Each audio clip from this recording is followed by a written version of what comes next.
DK Wokish.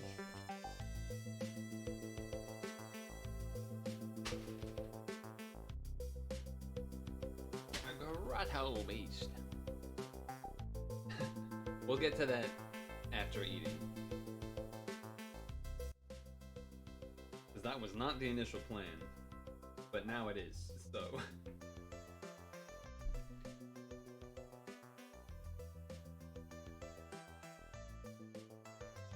Kinda hype. I'll have to sort of do things live a bit.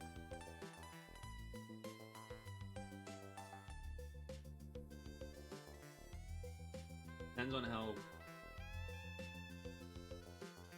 low tech we want to make it, or not.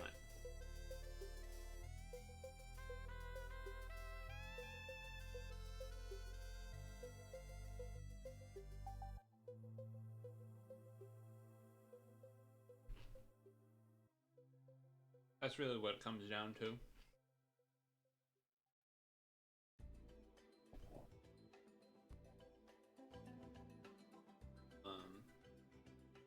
Yeah. That's just really what it comes down to.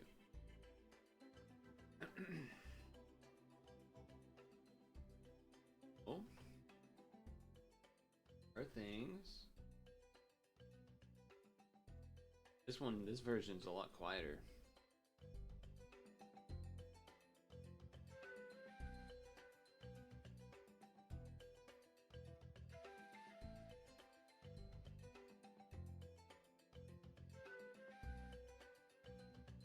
I don't feel like I did anything that astounding, but some good things, I guess.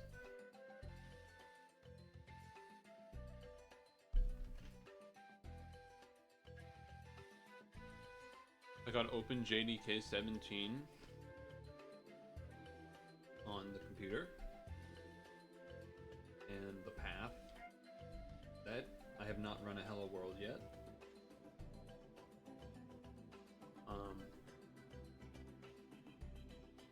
It was surprisingly confusing. Not the installation part, but like just figuring out what version of Java I decided to go with, and then what version of OpenJDK, because there's like a bunch of them for whatever reason, and I don't. It was weird. I figure it probably doesn't really matter much for whatever I end up doing, but just it's good to have it set up, you know. At least that. Enough of it.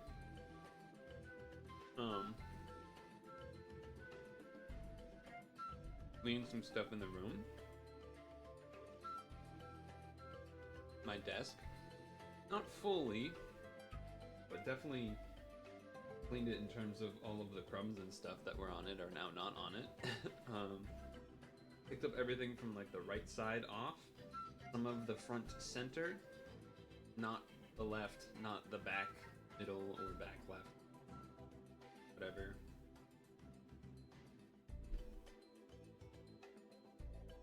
Because that's where the monitors are anyway.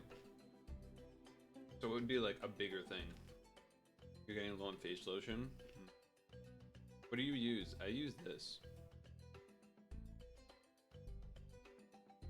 But last few times I've been in a grocery store, I haven't seen it anywhere. A little strange.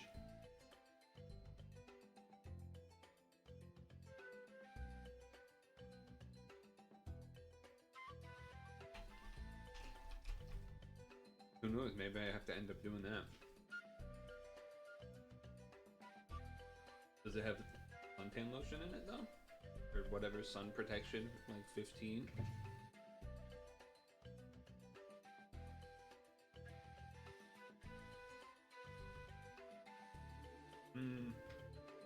What else? Oh yeah, cleaned below in front of the desk, just below, yeah, below, but in front of where I would sit. Lots of dirtiness down there to get vacuumed. Threw out a bunch of mail and crap. Definitely need to do more of that, especially in this room. Basically, I'm trying to make the room a bit more reasonable for them comes over. is kind of what the goal is. They have one that does.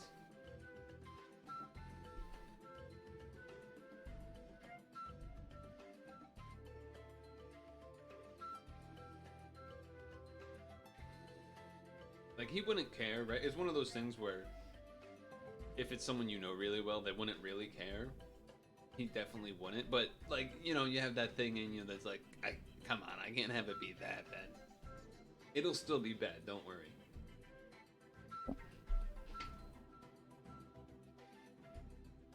If I showed you my desk right now, you would think I didn't clean it. But that's mostly just because there's just stuff on it. Like all the stuff that I took off before I then like cleaned all the crumbs and dust and whatever. Then I put, not all of it back because there were a lot of envelopes and stuff that got thrown away. But controllers, the random stuff like the ball in a cup, and you know, just random stuff like that got put back on. Right.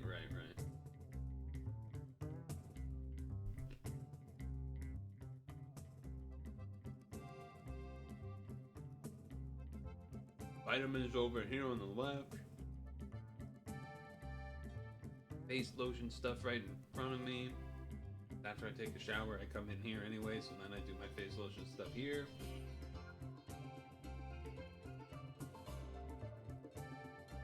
I just like having my stuff reachable.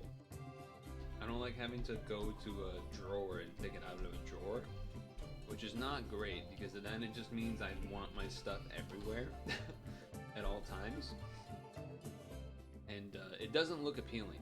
It does not look appealing that way.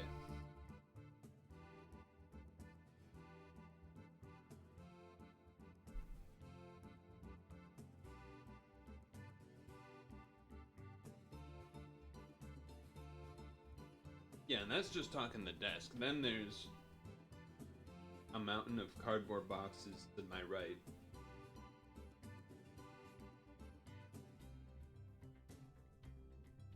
Some that are computer stuff, which I should put in a closet because you should keep computer piece boxes for a while, just in case something happens.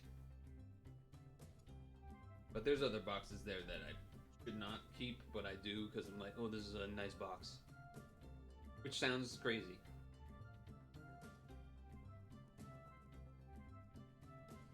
The video game collection is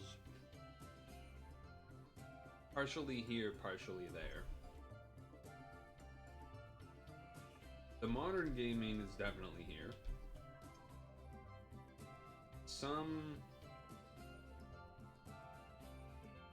There are 2 shelves that are the same size that are in parents, which mostly consist of, well, it consists of like 99% N64 stuff, but more specifically boxed N64 games, boxed controllers, some regular controllers, some random other peripherals and things.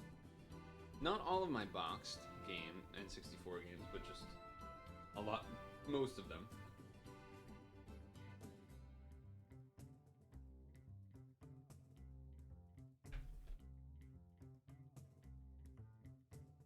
We have a decision to make for this Grotto Beasts thing. Because obviously, we need to have a dual camera set up, at least. So,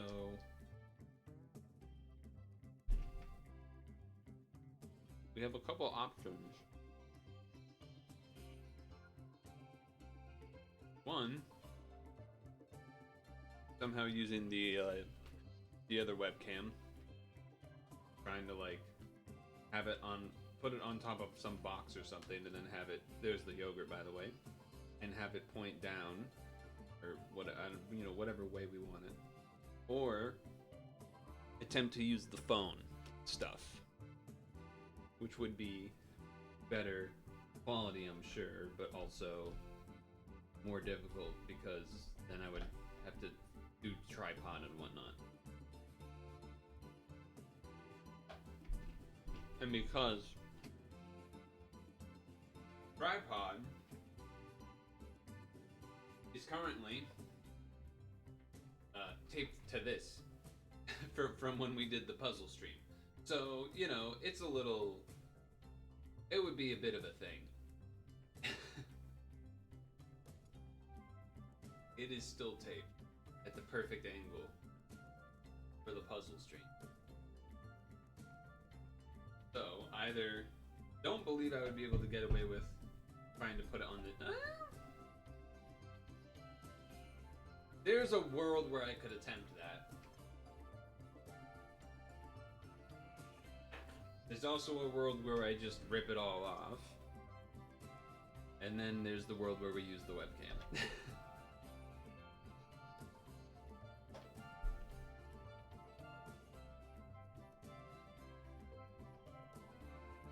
So those are our options.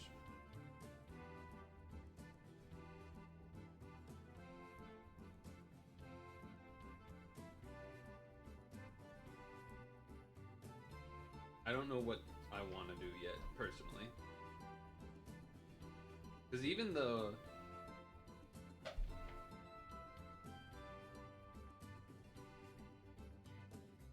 feels like no matter what option I choose, it won't actually give me like a top-down angle on the product. There's just not enough room on the desk. Or like a random way to go up high. I don't know, maybe there is.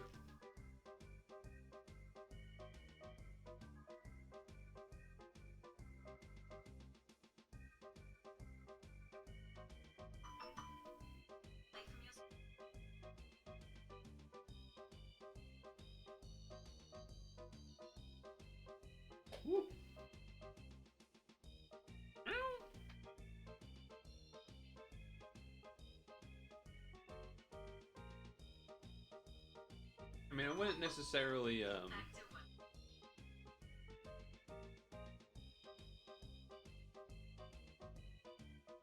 it's not like the webcam I wouldn't hold, I would try to prop it on something. So it would be, like, I wouldn't do a setup where I have to actually just hold whatever the item is. If we could use a tall rectangular box and then, like, put it here, and then have the webcam looking down or something.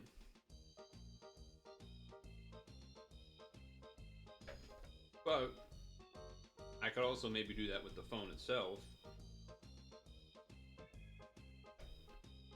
Potentially.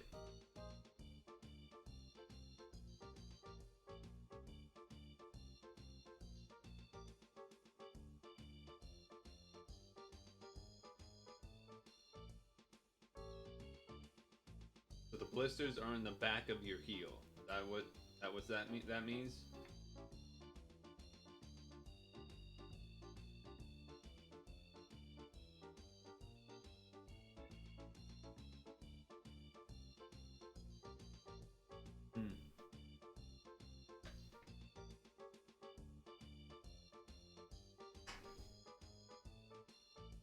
Here, or here.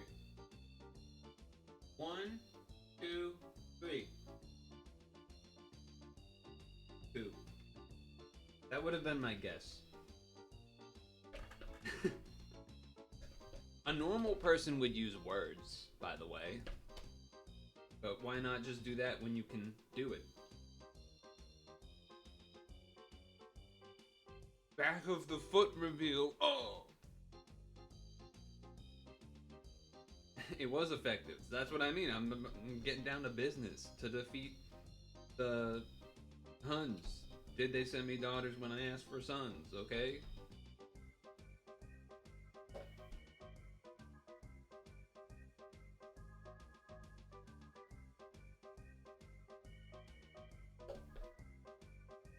Little Mulan reference.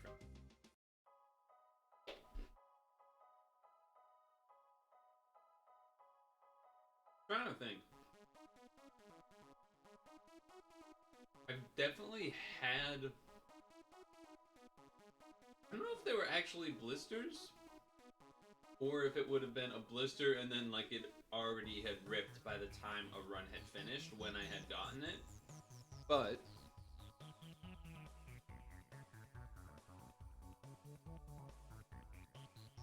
it's something that has happened to me very rarely. Yeah, thick socks today. Thicker than normal. Oh, you're saying for him he should use thick socks. Carpet burn style.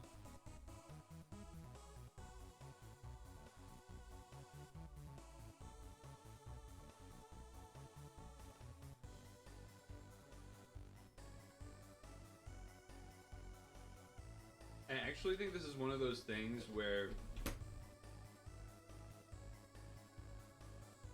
you might actually have to experiment yourself. Because this could either be... I mean, you already mentioned, like, oh, does that mean the shoes need to be tighter? Maybe.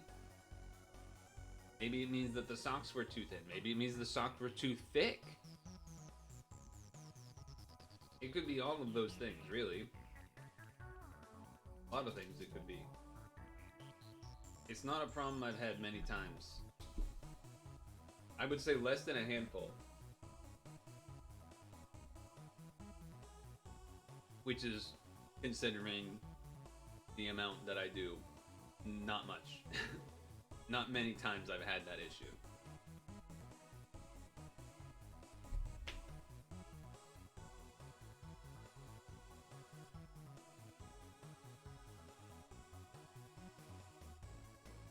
Yeah, it is one of the most annoying to deal with initially. Like, once it's happened, it's such a annoyance until it heals.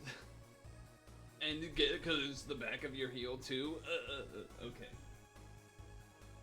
Alright, let me Let me think for a second. How are we gonna do this?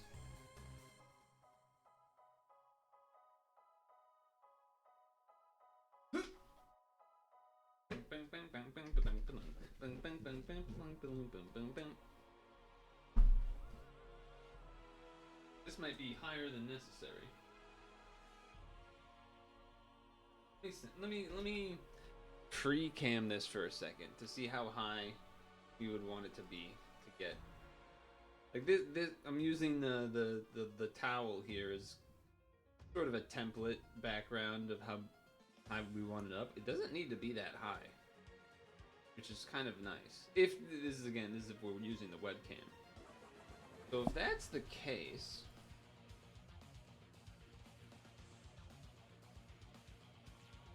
I think unless I do tripod, I think even if I did do tripod, I need to move the keyboard like really out of the way for this to happen.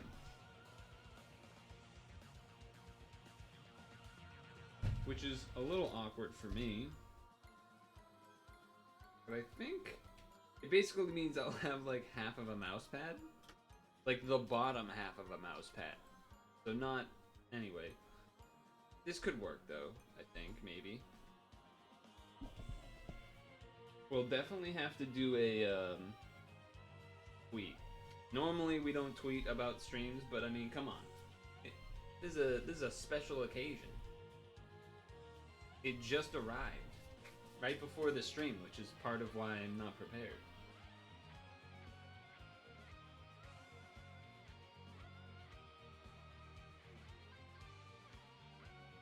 Hold.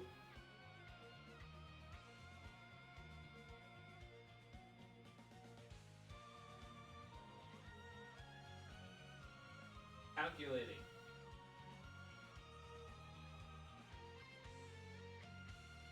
This might be the height that we're looking for.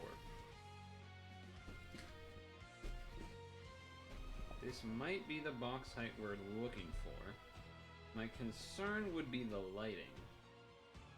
So let's see how this looks for a moment. That's not the right angle. Let's see, how does this look? Turn on? Okay, obviously it's out of focus, but... And it's upside down. Because my... You know, you're there. So if I put, say, the phone here, it's upside down for you. Which we probably won't want.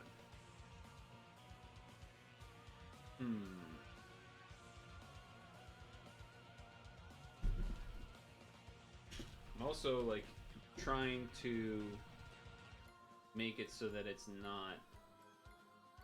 Yeah, I don't know about that angle, though. Think about this.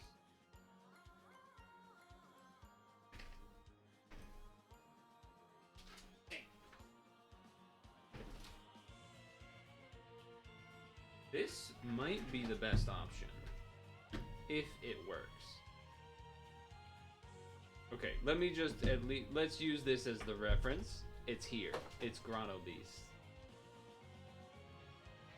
I almost want to do like a side view, because then that way it wouldn't get in the light way. But this is not top down, so it's not quite high enough. Or rather, you can't really be top, well... Can't be top down unless you let it hang off or then have something to, But the light source is over there, so if I put the box that the webcam is on in front of the light, then there is shadow. And I don't mean the hedgehog. Her. Really, we want it to be like this. So, if that's what we want, then what we should do is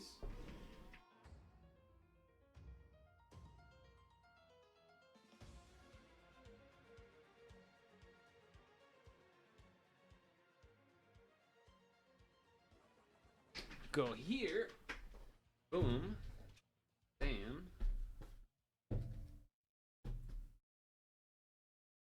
this.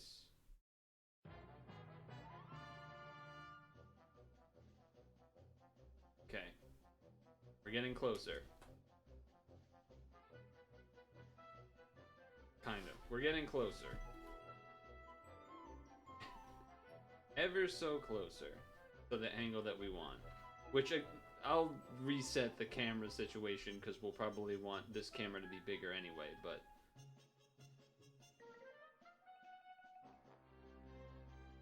Okay. So that's one thing. Then we grab another, and then we'll have to put a weight or something on top of the webcam to keep it from falling down. So, in order to do that,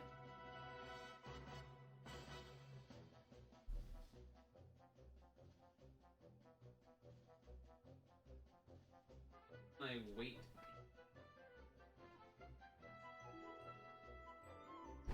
Live television, folks. Television, folks. That's a pretty good height. Getting there, and then you go like this, and then all of a sudden, now we got something going. Now we got something going on a little bit.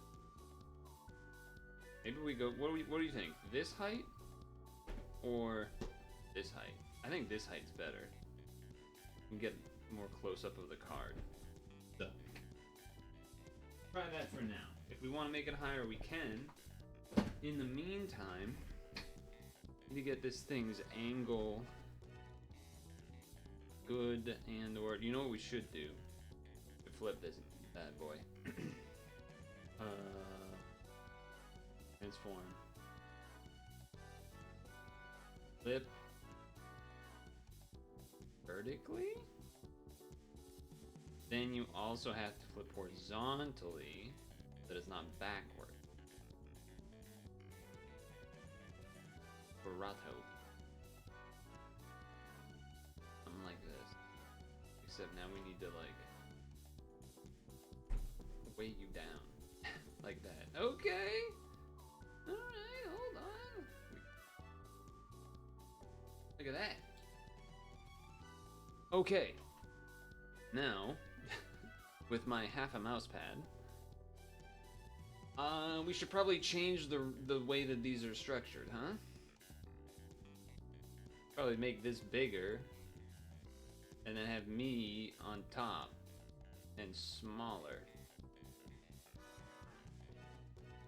You know what I'm gonna do actually? Here's what I'm gonna do. I'm gonna duplicate this scene. That way I don't have to reset all of this when we're done. So now, back on top, to put my hands in weird ways so that I can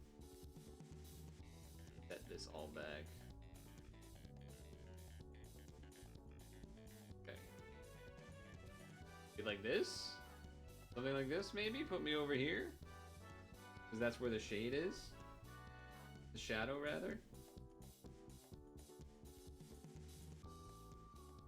Grotto Beast with a nice glare. Okay.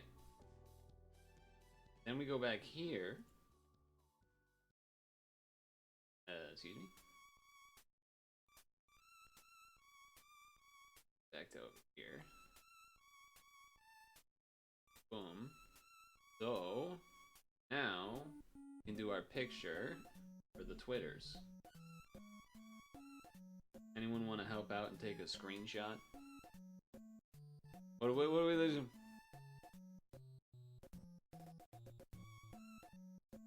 The Grotto Beast, they're here. You can buy, you can't buy, you're on mobile. That's not, those aren't words. How do I do this? I need to full screen it and then screenshot it myself? Uh-oh. Oh, you can. I don't know what I should do for like a face or whatever. Move this out of the way. Might be lower res. Can't have that. Wait, I could do this. I could do this. I just gotta hit play, mute, 1080 source. Okay, I guess I have to refresh first. Full screen me. 1080 source. Yes. And then I hit the print screen button when I'm ready. But we don't want Grotto Beast to be glared out, so we go like here. Something like this. What do I do with my face? Do I just smile like, the Grotto Beast? I don't know. What is a Jerma face? He's sus? Grotto Beast time, baby. It's Grotto Beast time. I probably pressed print screen at a time that didn't match up because in my mind I did it with OBS and it doesn't line up. Okay, it actually maybe. Oh no, it probably doesn't, right? No, it didn't. Okay, hold on. This is mentally challenging. Okay, try Grotto Beast. I don't know, man. I don't know if I got it. This is so much harder than I thought it would be.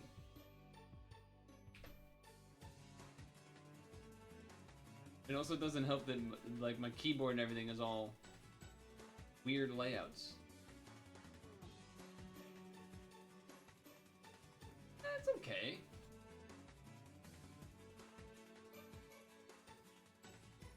You also did one. Alright. Open in browser. This is acceptable. Then I go like this. And then I go here. And then I go... boom. This. Go to my Twitter. I feel like my body is just... all sorts of twisted, turned upside down. And I'd like to take a minute and tell you right there, something became the Prince of Bel-Air.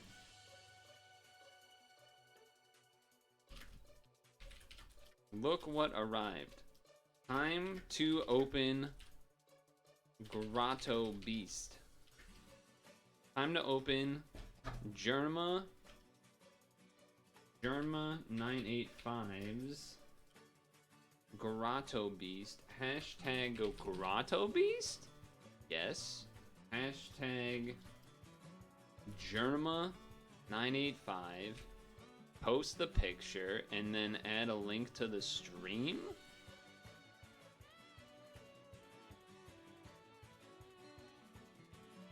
Oh god, where did you go?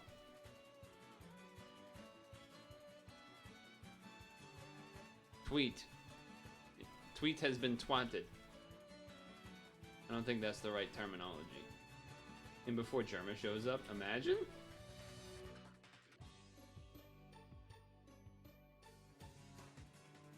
Okay. Share the links. Sharing the links here and there. And here... God, I'm a mess.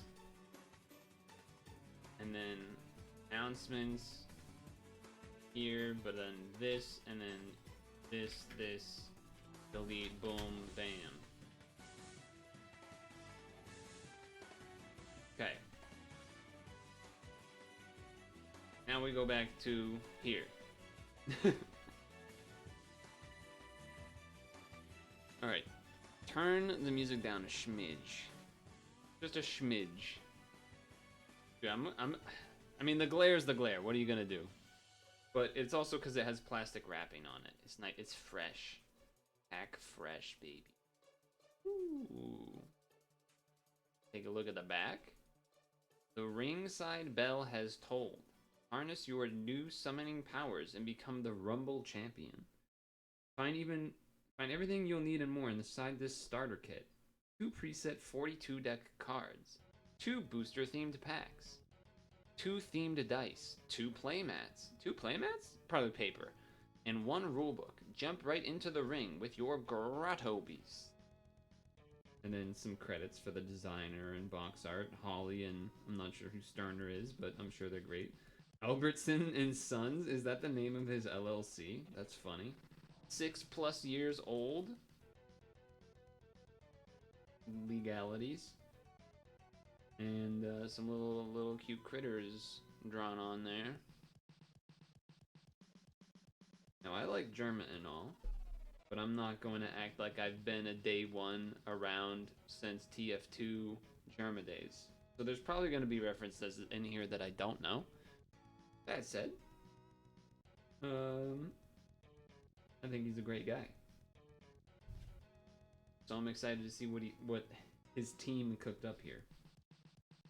I guess that's it. We just go, right? Oh my god, the market value is losing. Oh no, the market value. Oh, I could have got this graded. Oh no, what the heck? This is definitely not gonna matter. But here's the seal. The seal goes down the side, the right side, bottom, top side, left side. It doesn't go through the middle for me. It actually just ends on here and then on the bottom. So it goes around in a C shape, the seal, and the left side is the part that is just all set. So for any fake Jerma Grotto Beast packaging reseals, now you know, because that's definitely gonna happen. Probably not, hopefully not. But okay, the seal is taken off. You gotta smell it. Definitely has some factory, you know, sealed smell. Woo. Not magic card smell, I would say. Definitely not magic card smell. Maybe if you open a pack it will be. Not yet. But okay. We're gonna open the lock and key here. Very simple opening. And boom. I guess I have to go here. The Grotto Beast pamphlet. If I did it this way, then that would happen. Because the box is, you know, it opens like this. And I don't think if I try to bend it back, it's gonna create a crease, so I would rather not do that. Let's just show you what it looks like. We have the official rule book. That's great. We'll look through this in a moment. Then what else? What could this be? Looks like a playing mat to me. It is. It's gonna unfold a big old play mat, which I'll go here to show you, otherwise it'll just be crazy.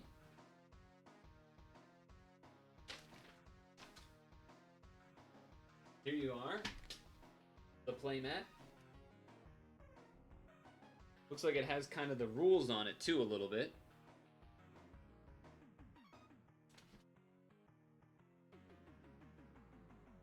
But we got like a bit of a spooky setting. And yeah, it does sort of have the rules on the playmat, which is a nice thing to have for an entry-level playmat, I have to say. Always good to have a reminder of that notion. And now we have the other playmat.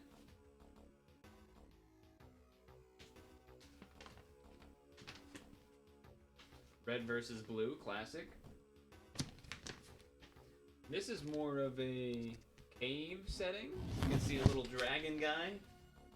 Or a little skeleton, dinosaur skeleton. Little mole creature, perhaps. What else is on here? A cactus. Okay, so we're not quite in the cave, actually. We're more like Grand Canyon-esque. There's a UFO that's crashed in the top left here. And then there's a witch up there, too. Very cool.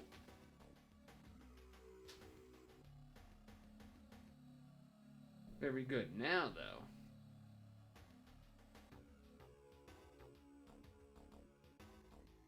we have the Grotto Beast axe and the themed dice.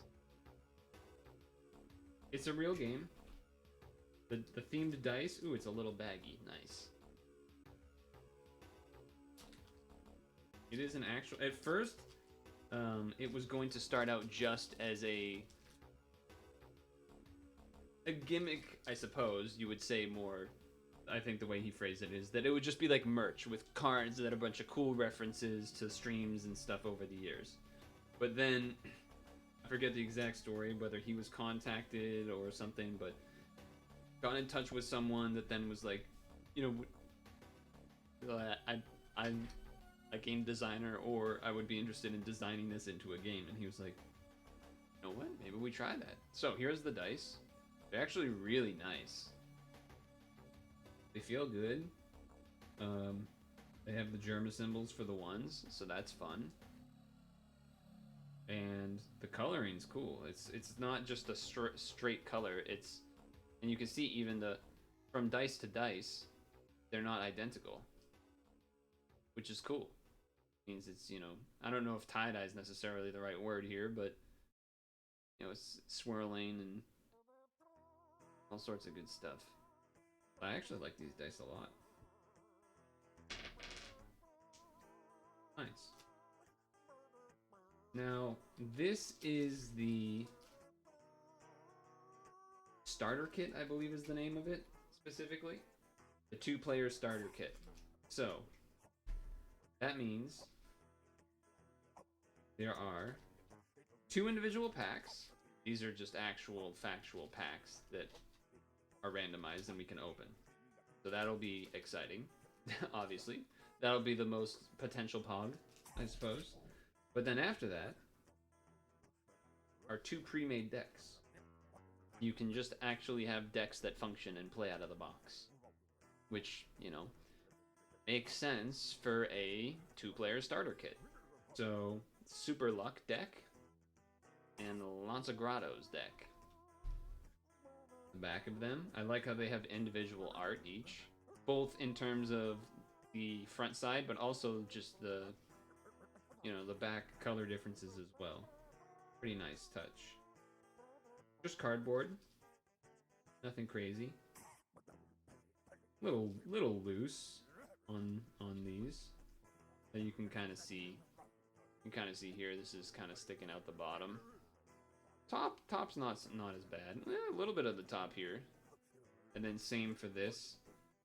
The bottom kind of stuck. Hoping that doesn't mean that there's gonna be like hard damage or something. I'm not sure what the reason for this crease is. It has that on both of them. Because it opens from this side. So maybe it's just I bet they crimp it or, whatever, crease it so that when you open from this side, it doesn't just like open up forever. It kind of would likely stop at the crease. So that makes sense to me. Then the GB Grotto Beast symbol. A little bit of a flare. This one has the little branch on it, and this one's more. One has the branch, and this one, the other one does not. So that's cool. Nice. And then the box has this kind of galaxy-esque thing, and then I don't know what those are supposed to be necessarily. They almost look like red blood cells, but then you have this little tray for your dice, and it can move around, which is fun. Kind of looks like a ship, little wooden ship. And then this is the back side of the flap. It's got some swirls of magic and such. Very cool. And I think we pretty much touched everything in the Grotto Beast box. So, the things left to look at. The packs. That, but also the official rulebook. And I think, in fact, I'm going to have us go through the official rulebook first. Because there'll probably be some, there is 2 YouTube videos they have out about how to play the game. I remember watching them both, but I could not tell you how to play the game if you asked me to. So, we could get a focus on the camera. Quiet on set. Thank you. Okay. Rulebook. Oh, there's a lot of words. Okay. Grotto Beast is a trading card game where you and another player play in a rumble against each other to determine a champion. Players summon beasts to their team and form strategic attacks against their opponents, adding diverse grottos to their sidelines to boost abilities. With powerful wishes, players can bring chaos to score their way to victory. Players can opt into a more specific deck, calling upon a powerful challenger from the Jerma985's or from the world of Grotto Beast itself. These challengers increase the crazy effects within the game and provide an even more strategic experience. So these are the card types. Grottos, there's beasts, and there's also challengers. I believe those are, oh, and wishes. I think those are the 4 different types of cards. Oh, we missed a page. Oh, table of contents. Ooh, look at this little wizard guy. Or girl, or whatever. Kind of looks like it has webbed feet. Is it a frog? It might be a frog. Okay, so about this game, story, beast, okay, about the card types, deck construction, gameplay and turn order, and then more card game rules. Okay. Let's continue with the story of Grotto Beasts. One day, Jerma scoured the Nevada desert looking for a time capsule buried by his grandpa. After locating and excavating the locked box, Jerma discovered inside multiple broken electronics and gimmick food products from the 1990s. Among those items included booster packs to a long-forgotten card game franchise, Grotto Beasts.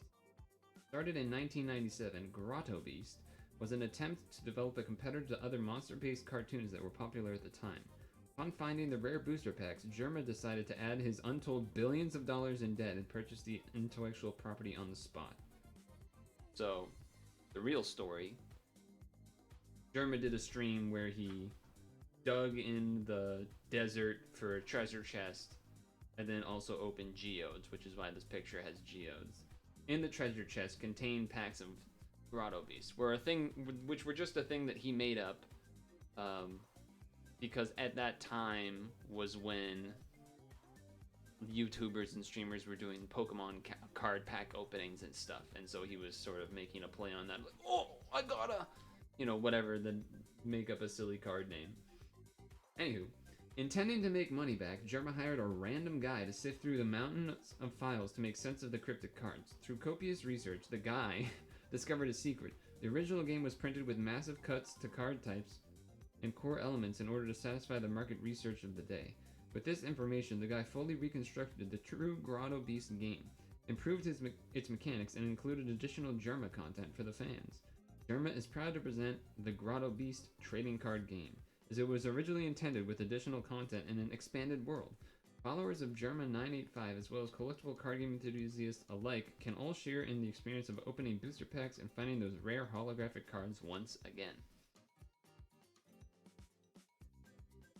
So, that's the story. Now it's time to learn about the cards. These cards are creatures, basically. They do stuff. Power, summoning cost, card types, card names, rarity, card number, artist. I like that they credit the artist. Some card games don't really do that. And then the text, and then fun flavor text. Classic stuff. Rarity. Okay, so it's C in this one, so must mean common. I wonder if they're doing uncommon, common, rare, or an additional rarity after that, mythic rare or something. That's how Magic does it. This is the card's name, and then this just does further text of what these numbers are. Some cards have an additional type called Epic, which is used in deck building. Otherwise, everything else here is pretty whatever. This is 3. Here's number 3. Oh, that's the power, is the like attack, stat, power, etc. Right.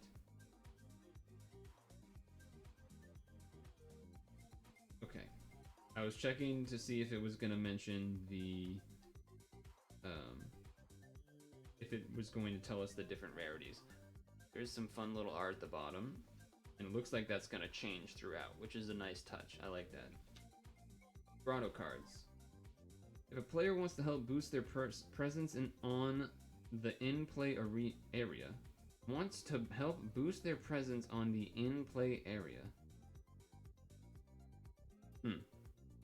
The wording of that is odd to me. Couldn't you just say help boost their presence in the play area? On the play area?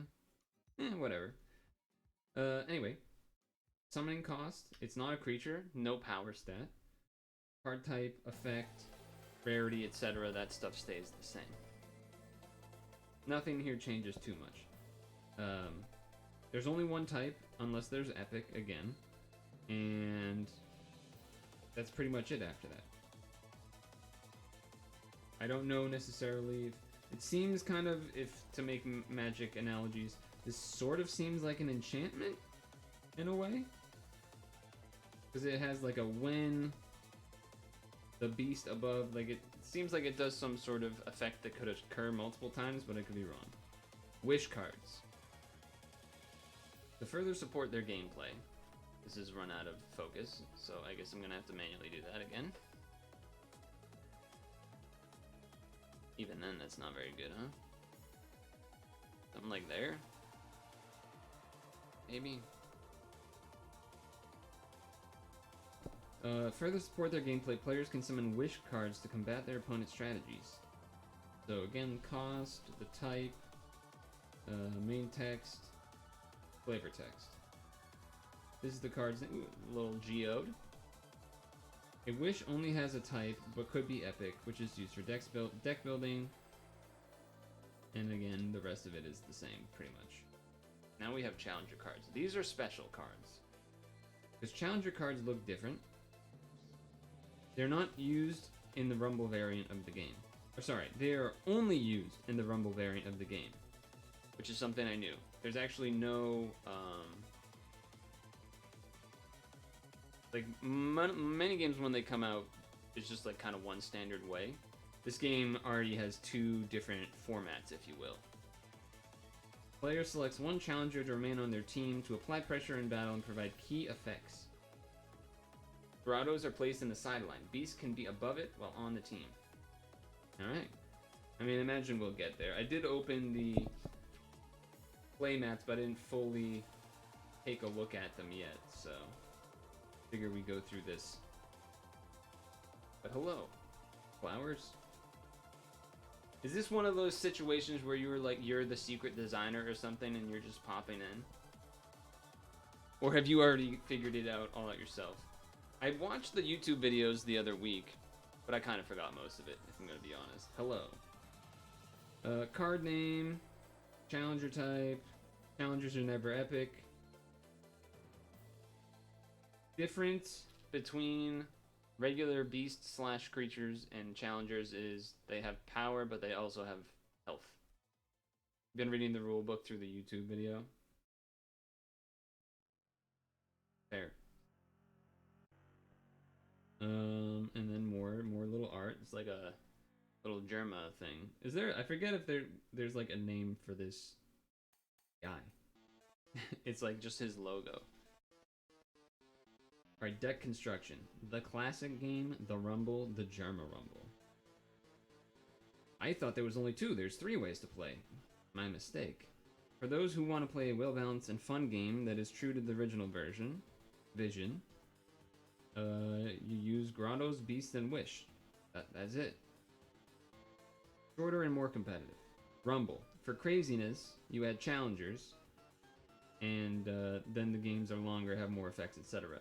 The way I sort of saw this or interpreted it as I have been ingesting information about this game over the past month or whatever is that challengers are analogous to not one-to-one, but it seems as though the purpose of challengers is analogous to Commander in Magic, where you get to have your special guy or special thing, and it makes your deck feel more custom and a little more crazy. The Jerma Rumble, for the ultimate experience, bring multiple players together for a Jerma Rumble. 3 or more players. So this would be, again, Commander, but with now multiple people. Little art. I think the Rumble Ring is a card, by the way. Alright, building a deck. In order to play any variant of Grotto Beast, a player must construct a deck using their favorite cards, and here are the rules. 40 cards, minimum. Oh, exactly. You can't have more. Interesting. I'm used to minimums, but not maximums, so that's different. A card can contain up to 3 copies of each in the deck. Does anyone know Yu-Gi-Oh enough to know what their number restrictions usually are? Magic is typically 4. I feel like Yu-Gi-Oh is not 4 though. I feel like it's 2. But I could also just be completely making that up. A deck may contain up to 1 card that has the epic type. Up to 3 copies of the chosen epic card may be included.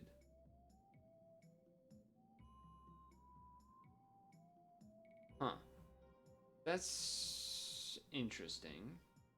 You can only have 1 unique epic card, but you could have 3 copies of that card. I don't know how I feel about that. My instinct would be that you could just have 3 epic cards of any kind, and that would be kind of neat. Like you could have 3 of any, or 3 of the same copy. But it looks like here at least you can only have 1, but you can have 3 of that 1, which is. If a player wants to play a Rumble, you must choose 1 challenger card in addition. It's not added to the deck, similar to Commander, but remains outside of the deck for ease of game setup. During the life of the game, cards may become banned, limited, or restricted. Ooh, they even know about that one. Depending on the variant played or competitive setting, a card that is banned cannot be added to any deck.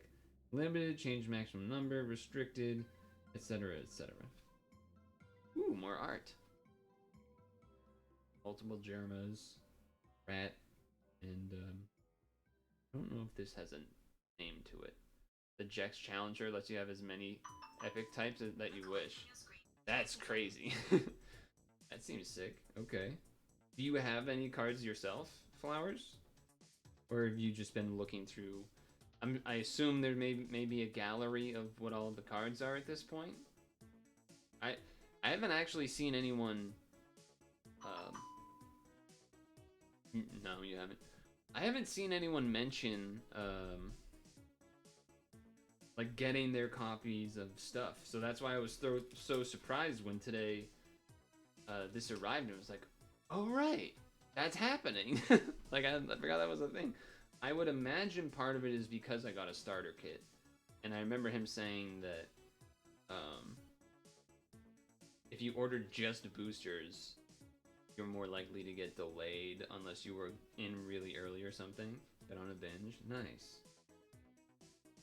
Yeah, at first I wasn't sure if I was gonna buy it just because of money, and then I was trying to decide I want to support Jerma, so I do think I want to buy something, but then I was like,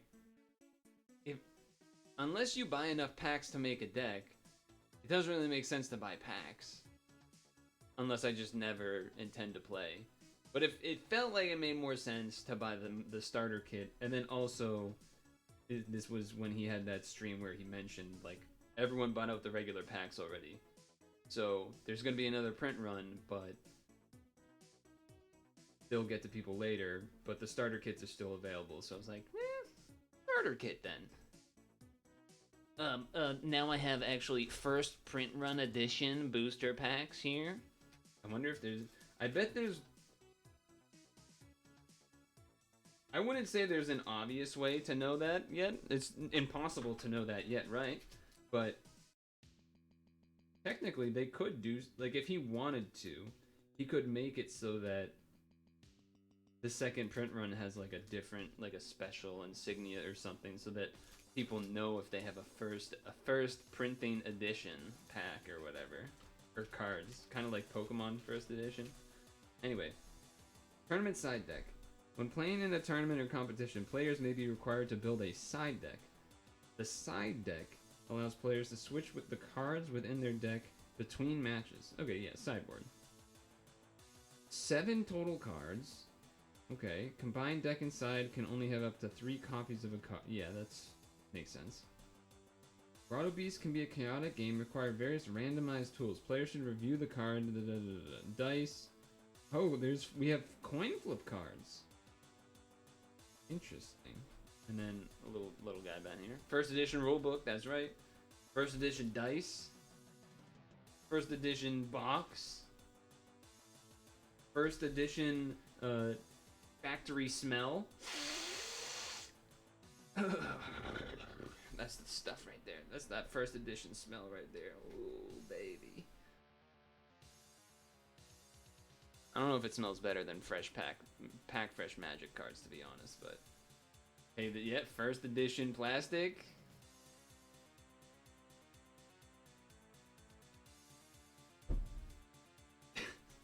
Okay. Gameplay and turn order. The space in front of the players is called the game area. The game area contains multiple areas for card placement, including the in-play area, which is made up of the team and sideline. Okay, scored, deck, discard, summoning pool, sideline, team. So sideline's behind, team's in front. Okay. The deck, yeah. How many cards do you start with? Discard is like the graveyard, sure. Players place their score cards into the score pile. All cards scored are placed face down into the score pile and remain there until the end of the game or moved by an effect. No player is allowed to look at the card scored except when they allowed. Score cards. Okay, I'm sure they'll explain that more. I'm wondering if that's Pokemon card game vibes. You put like 3 things there that you can take from, maybe? The summoning pool is a collection of cards that aids players in summoning cards placed in their summoning pool. Cards are placed in their summoning pool are always placed face down, must be placed in the order of the player placing them into the summoning pool unless a card affects otherwise. No player is allowed to look at cards in the pool. Okay. The team is part of the in-play area and contains 5 spots. Each spot can hold only 1. So is this not exactly laid out here,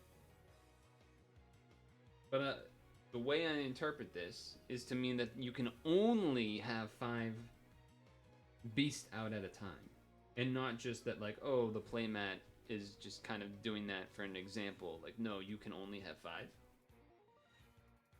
summoning cards. The sideline is part of the in-play area and contains 5 spots where summoned beasts and grottos may reside. Each spot can hold only 1 beast or grotto at a time.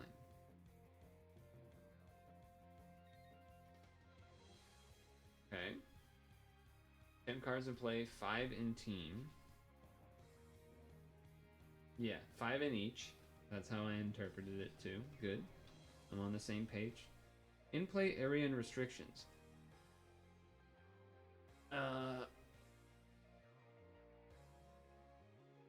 The lighting I know is not great, but whatever. Most of the interactions between players happens between each player's in-play area. Beasts are allowed to occupy spots in a player's team or sideline, can move within or between them during phases. Grottos are only allowed to occupy spots in sideline. Once a grotto enters play, it cannot be moved. Okay. Unless killed or whatever. Challengers, if used, start the game in a player's team and can only move within the team action phases. During action phases. Challengers cannot enter the sideline. Wishes are usually discarded after being summoned and never enter play, except as an attached card, maybe like an equipment or an aura. Players' hands. Here we go. Now we're getting down and dirty. Players can hold cards during the game in a zone called the hand. Cards in player's hand are only visible to them. Yeah. Unless otherwise changed with an effect. A player has 6 cards. Okay. At the end of each player's turn, if the player has more cards in their hand than their maximum hand size, they must discard. Classic. Classic stuff. Setting up the game. Each player shuffles their deck. Dice to decide who rolls first. Oh. No. Well, probably. Players set their deck face down in the game area. If players are using a side deck, it must be moved away. Challengers are used. Each player sets their challenger face down onto one spot in their team. Huh. Choose a face down, huh? Just so that you guys don't know until the game starts, I guess. I'm looking down too much. My neck is getting all... Choose a player to go first within a game of with a game of rocks, paper, scissors, huh? Okay. I mean, I guess. Sure. It is funny to me that they have to write that out. But I do understand, like, technically you need to write it out. But okay, yeah, you gotta decide who goes first. Each player draws 6 cards. Players may choose to mulligan by putting all at once any number of cards from their initial hand. Oh, wait.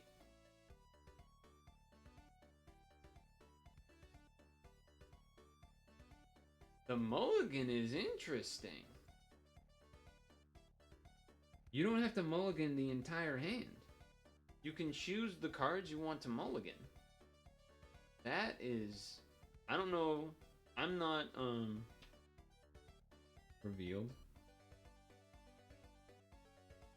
Oh yeah, before the challenge was revealed, yeah.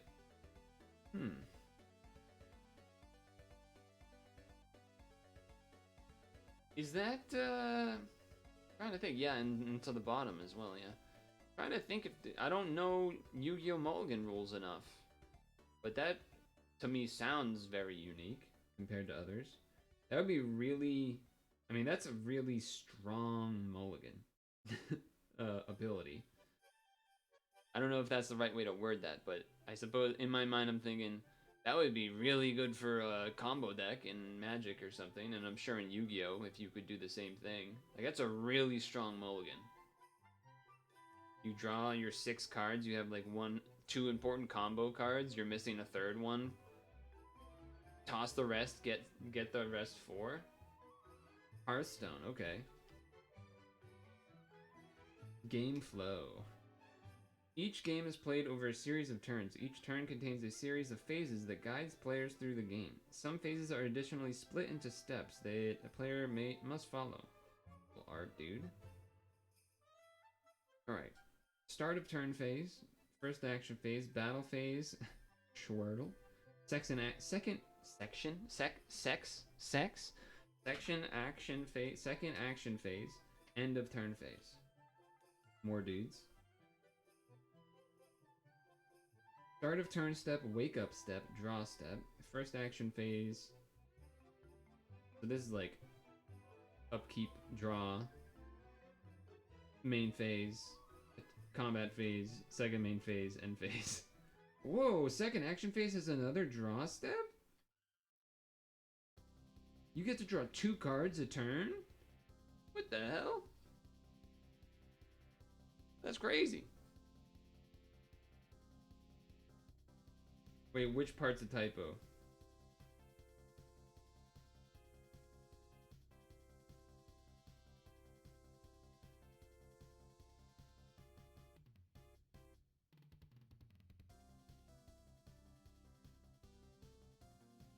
Anyway, yeah, battle, choose attackers, choose defenders, assign damage, end of battle, start of turn. Wait, yeah, wait, it says start of turn step.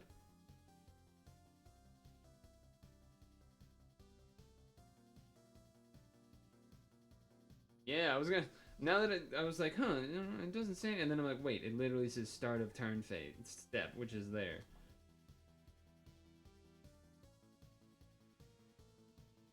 Hey, first edition manuals got the special typo. Just saying, first edition, 9.8 rating.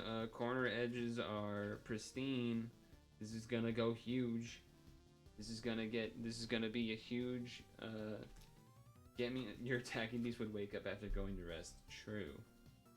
Start of turn phase. This is the initial phase of a turn. Alright, review cards and play to see if anything happens. All beasts set to awake, probably untap. And then you draw a card. First action phase, this is the main part of the game. Players are able to summon cards, activate abilities, move beasts between their team and sideline. A player may perform as many available actions as they want. Summon cards. Players may summon beasts Grotto's Wish. They may summon as many cards as they wish as long as they follow the special summoning rules. That's what I want to know. What are the special summoning rules? Beasts do not have a summoning sadness. Okay, that's cute. Very clever. I see you, summoning sickness. Are able to be moved from their current spot in play to any other empty spot only once per turn. Beast may move between the team or sideline, or may move within the same area. Challengers may move within the team, but cannot be moved to the sideline. As a reminder, grottos may not be moved. Some beasts or grottos may allow the player to activate that spell specifically during the action phase. If a player wants to activate, they must announce the intention as to their opponent. Okay. Life is pain, I hate my... yeah.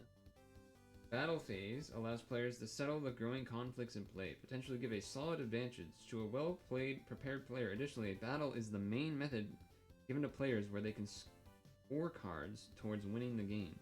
While players have the option to enter a battle or choose to skip the battle phase, if a player has no beasts or challenges on their team, their only option is to skip the battle phase.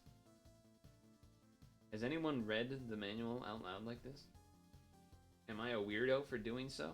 I don't know. Battle phase continued. Review all cards in play to check for card effects. Active player becomes attacking player, choosing an opponent. If there's multiple players, you choose an opponent.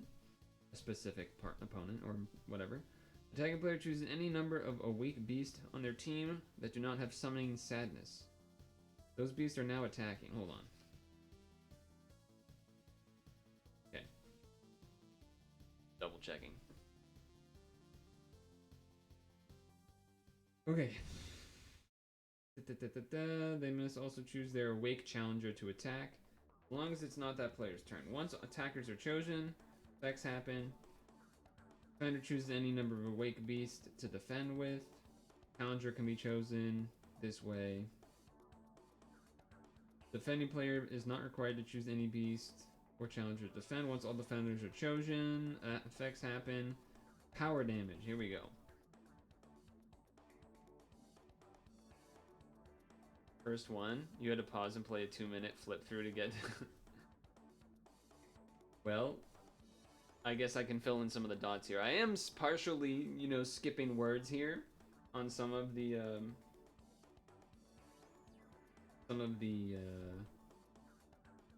stuff where it's like, okay, effects happen, that it happened, just because repetitive. I feel like it's not necessary here. Allocate, and I'm sorry to the future someones who are watching this, that this camera is not great, but, you know, I'm trying here. Hold it really still. Screenshot, there you go. Okay, attacking player adds up the total power each beast and challenger, and the defending player adds up their total power of each defending, yada yada, if any. The attacking player distributes the total attacking power, called power damage, among the defending beasts. Then the defending player distributes their power damage among the attacking beasts. Okay, okay. So you add it all up, then you distribute. Interesting. So it's not individually blocking creatures. Okay. As soon as beasts receive an amount of damage equal to its own power, that beast is discarded. If a beast receives fewer damage than its power, nothing happens, it stays alive. If a challenger receives an amount of damage equal to its own power, then the challenger is defeated. The player that defeated the challenger draws one card from their deck. Okay. If the attacking player has any remaining power damage, they score a card from the top of their deck for each remaining damage. The defending player does not gain anything for having remaining power damage. And then all attacking and defending beasts and challengers rest. Review all cards in play to check for effects. They activate at this time. That affect at end of battle. Huh, so... interesting.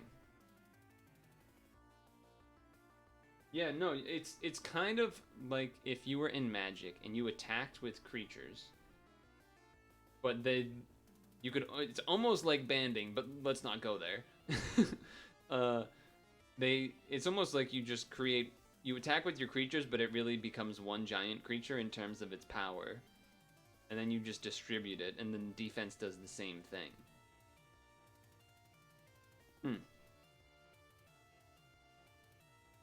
Anytime you're blocking is basically blocking together, so. Hey, Elemental. I mean, the attack step and stuff makes sense. It's just, you know, I'm just pondering. Like, it's interesting. It's a different way to do it. Should be interesting to see what happens. Let's look at some of the art again. I'm assuming these are grottos, perhaps? Seems like grotto art, while this is maybe a wish or something. Oh, good sportsmanship, it says at the bottom. And then we got a little dude here. And a dude here. And a little... The GB still there.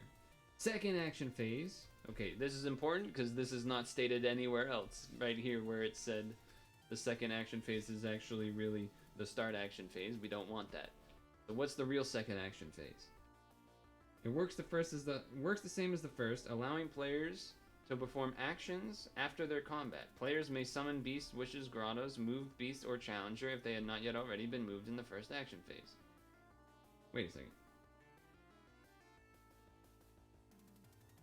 You can't...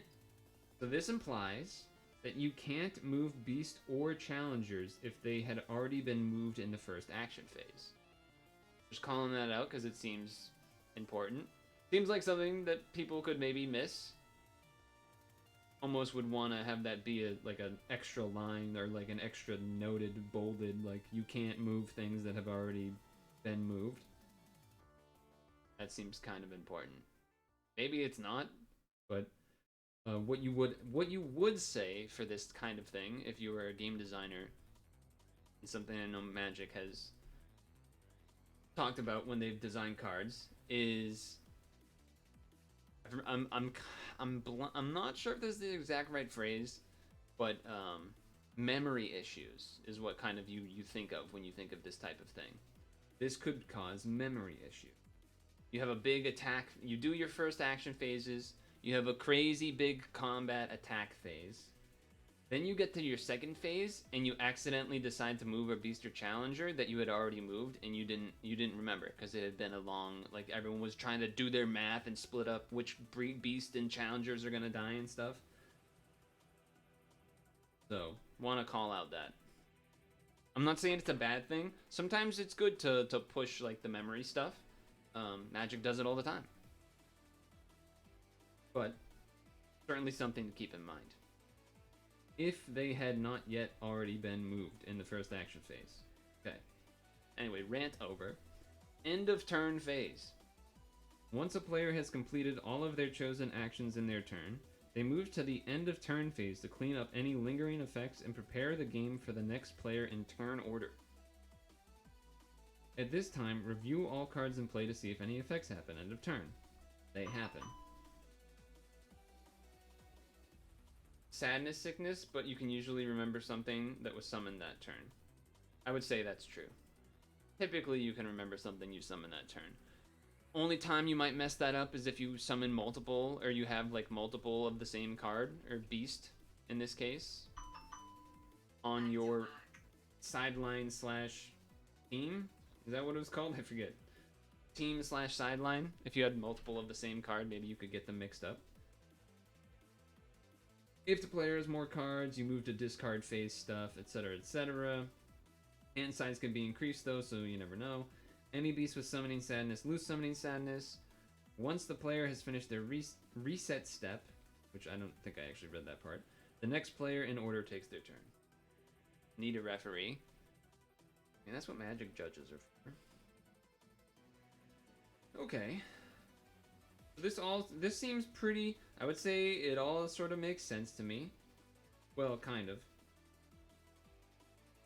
Because, you know, I don't really know, there's nothing inherently known about why I would want to move things around in place between team and sideline yet. Or, like, I think it had mentioned,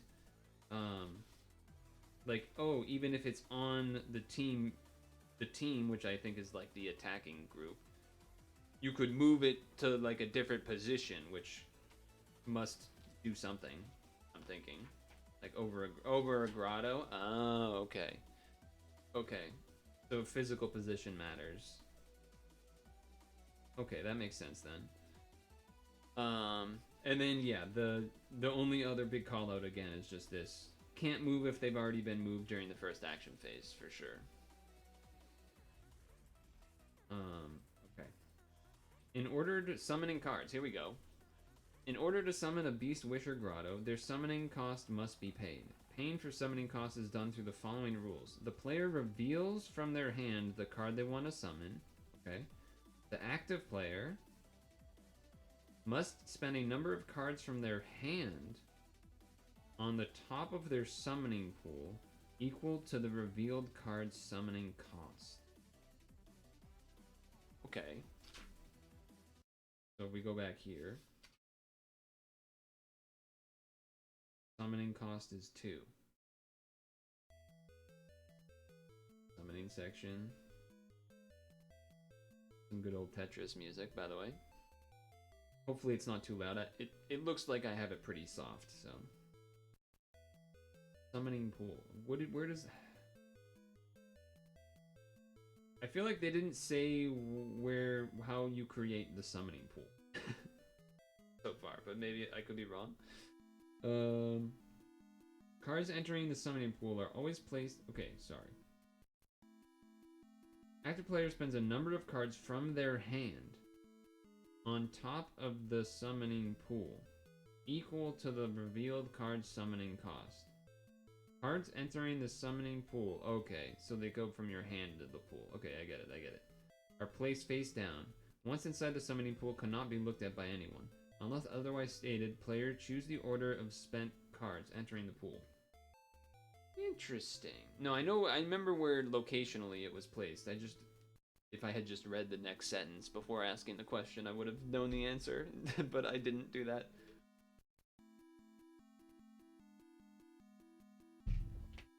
Okay.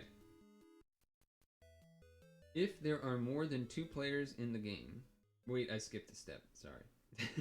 That player's opponent draws cards from their own summoning pool, a number of cards equal to the revealed card's summoning cost.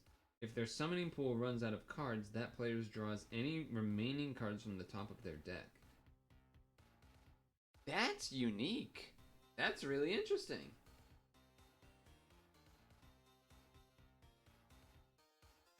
That's just neat. That's pretty... Huh. You have to put cards from your hand into the summoning pool, and your opponent gets to draw cards either from their own summoning pool or... Yeah, so it's an interesting tug of war in that sense. Yeah, it's pretty interesting.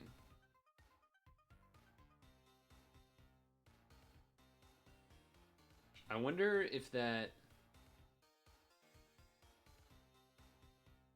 gives an advantage. Like in my mind, I'm thinking, I wonder how that advantage disadvantage state works for who goes first. Because like if you play anything first, your opponent immediately gets to draw extra cards from their deck. So I would imagine that's pretty good for the opponent. Because then you get to make your first, when it's your turn as this player going second, you have more cards to reference and work from. That's interesting. Before you make your first play, that is. Whereas your opponent just has those 6 raw dogs in their hand. Yeah, no, I'm thinking about the play pattern implications. It's pretty neat. Okay. If there are more than 2 players in this game, only the next opponent in turn performs the draw. Well, I like that. Because otherwise that would have been insane. That would have been crazy if you did it the other way. If all conditions are met, the player successfully summons the card. I wonder if that means there has to be... I bet there's some card that has a higher... Well, how would that work, though? I was going to say there's a card that maybe has more than 6 cost, even though your hand is 6 cards. But then... And in my mind, I was like, it'd be a cool design to have a card that has a 6 cost or whatever, but then makes your maximum hand size 7 or something. But then you would have to reveal it so that your opponent doesn't think you're cheating. Because otherwise they'd be like, well, you got to discard a card at the end of your turn. What are you doing? So anyway, oops. Sorry. Anyway, sorry. Summon beasts can be placed into any empty spot in the team or sideline. Summon grottos can only be placed in the sideline. If there is no available empty spot to summon a beast or grotto, the player may choose and discard any other card in their sideline. It has to be the sideline. Okay. Interesting. Summon wishes have their effect and then are usually discarded right away. Summoning restriction. Here we go. The first summon a player performs in their turn is done without restriction. Oh. What is that? Okay. After their first summon, all subsequent summons that the player would like to perform can only be done if their opponent has at least one card in their summoning pool. All subsequent summons that the player would like to perform can only be done if their opponent has at least one card. So you can't play 2 cards the first turn of the game. If at any time, any summon that isn't the first within a turn... Oh, it's every turn. Every turn, the first one can be done without restriction. Interesting. Their opponent has no cards in their summoning pool. That player is unable to perform the summon. It is possible that later in a turn, the opponent does end up with cards in their summoning pool, for who knows what reasons, right? I'm sure there's abilities and stuff. It is allowed for the player to perform summons again until their opponent has run out of cards in the summoning pool. In a game with more than 2 players, only the summoning pool of the next opponent matters, which follows the same process. Wow. Okay. There's some stipulations and things here.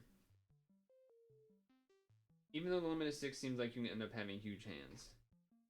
Yeah, I mean, imagine your hand is already 6, and then your opponent plays... and you have 1 card in your summoning pool, and then your opponent plays something that has a summoning cost of 4 or 5. Then you all of a sudden have like a 9 card hand or whatever.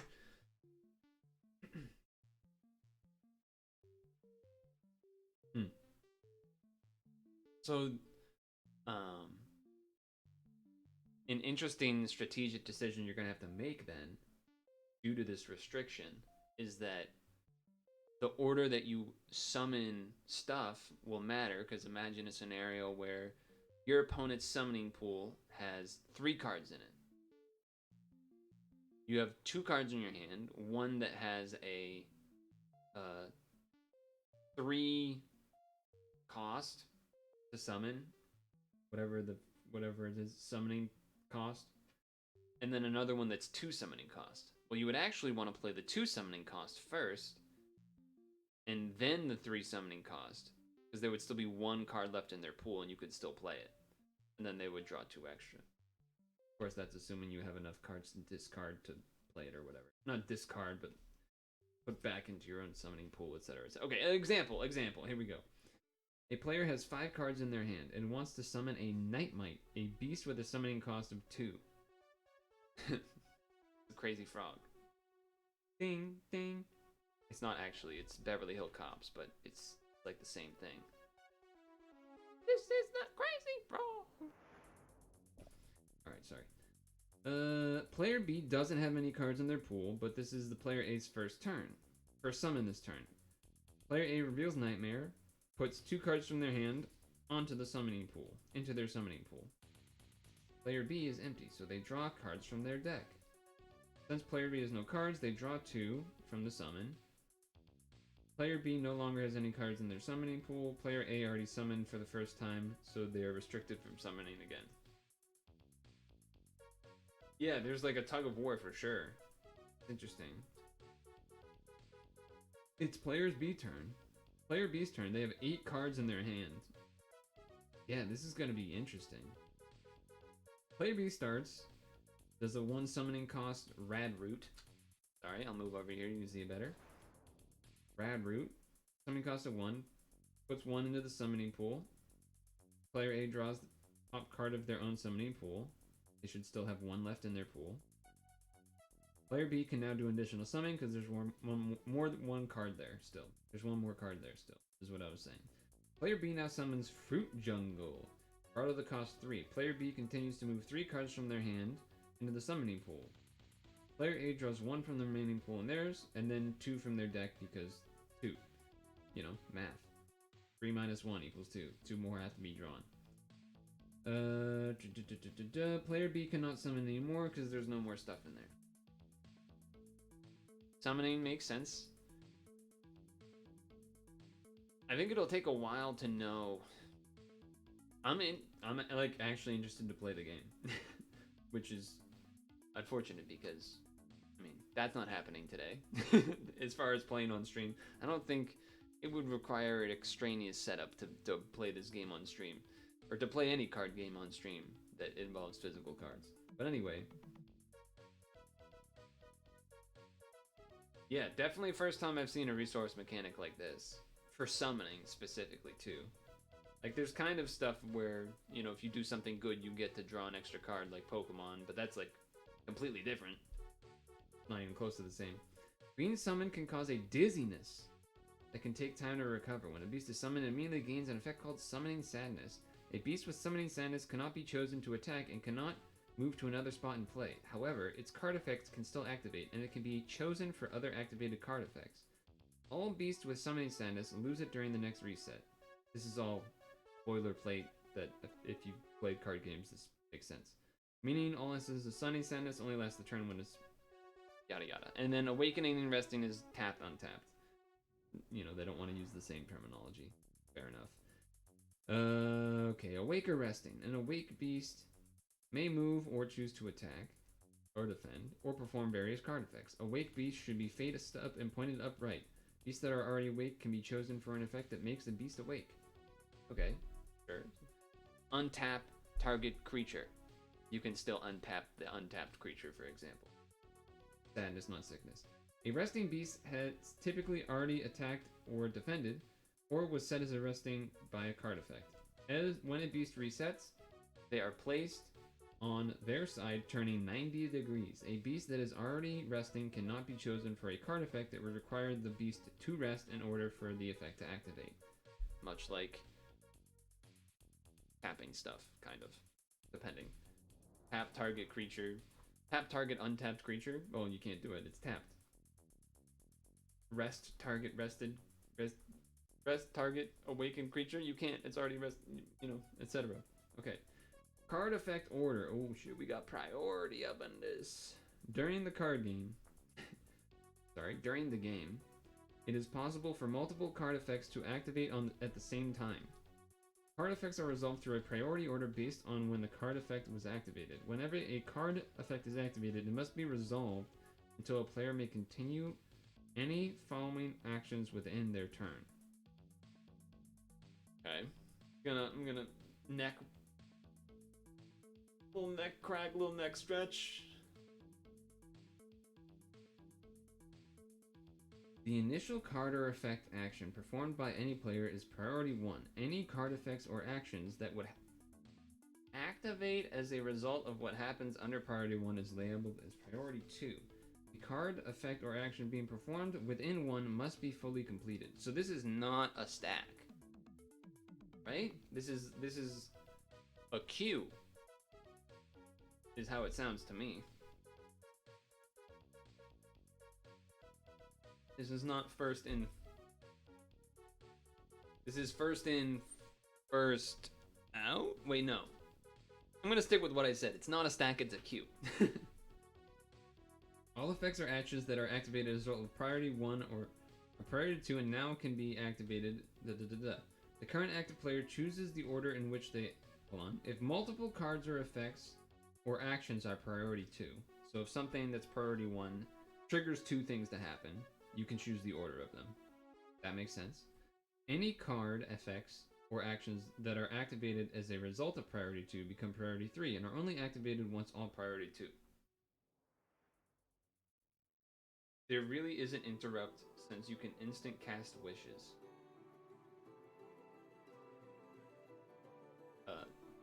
Excuse me, sir. I'm reading first edition Grotto Beast official rulebook with the second action phase typo in it. So how about you calm down? I'm just kidding. I don't know. I just anyway. First edition manual. Oh, it's crazy. This process continues with priority 3 and further card effects. Okay. Infinites. Ooh, they're addressing infinites. That's interesting. If a series of card effects cause an infinite loop priorities, the loop is allowed to progress until a player wins the game or the game ends in a draw. The game's end cannot be determined. The game's end is unresolved. Wouldn't that be the same as a draw?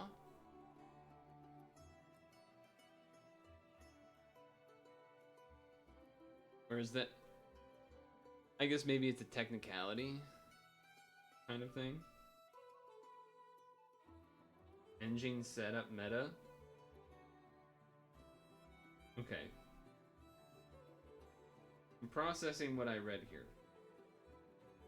You have to finish all priority 1 things. Once they're finished, priority 2. If multiple priority 2s are at one time, choose the order, and then you kind of can repeat that and so on. So it's not the stack, right? It's not the stack. Pretty sure it's not. Ooh, look at that art. I know it's not, but look, if I do it like this, you can see it. If I do it like this, you can't really see it as well because, well, I guess if I go like this and show it real close, that kind of works. Is that Otto? That looks like Otto. Nice. The goal of the game is to score cards. Here we go. I've been wondering what these are. When a player scores a card during the battle or as part of a card effect, that player always takes the top card of their deck and places it on top of their scored cards pile without revealing it to a player.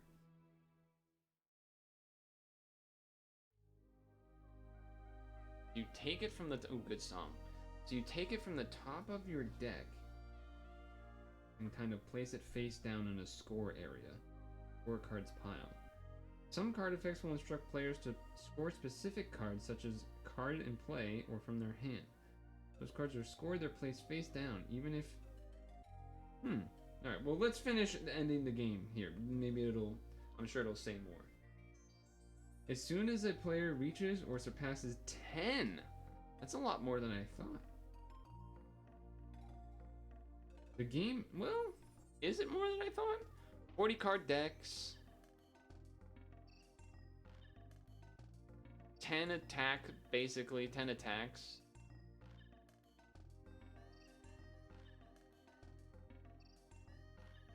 Hold on.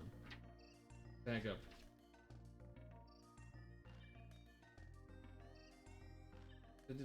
If attacking player has any remaining damage, they score a singular card.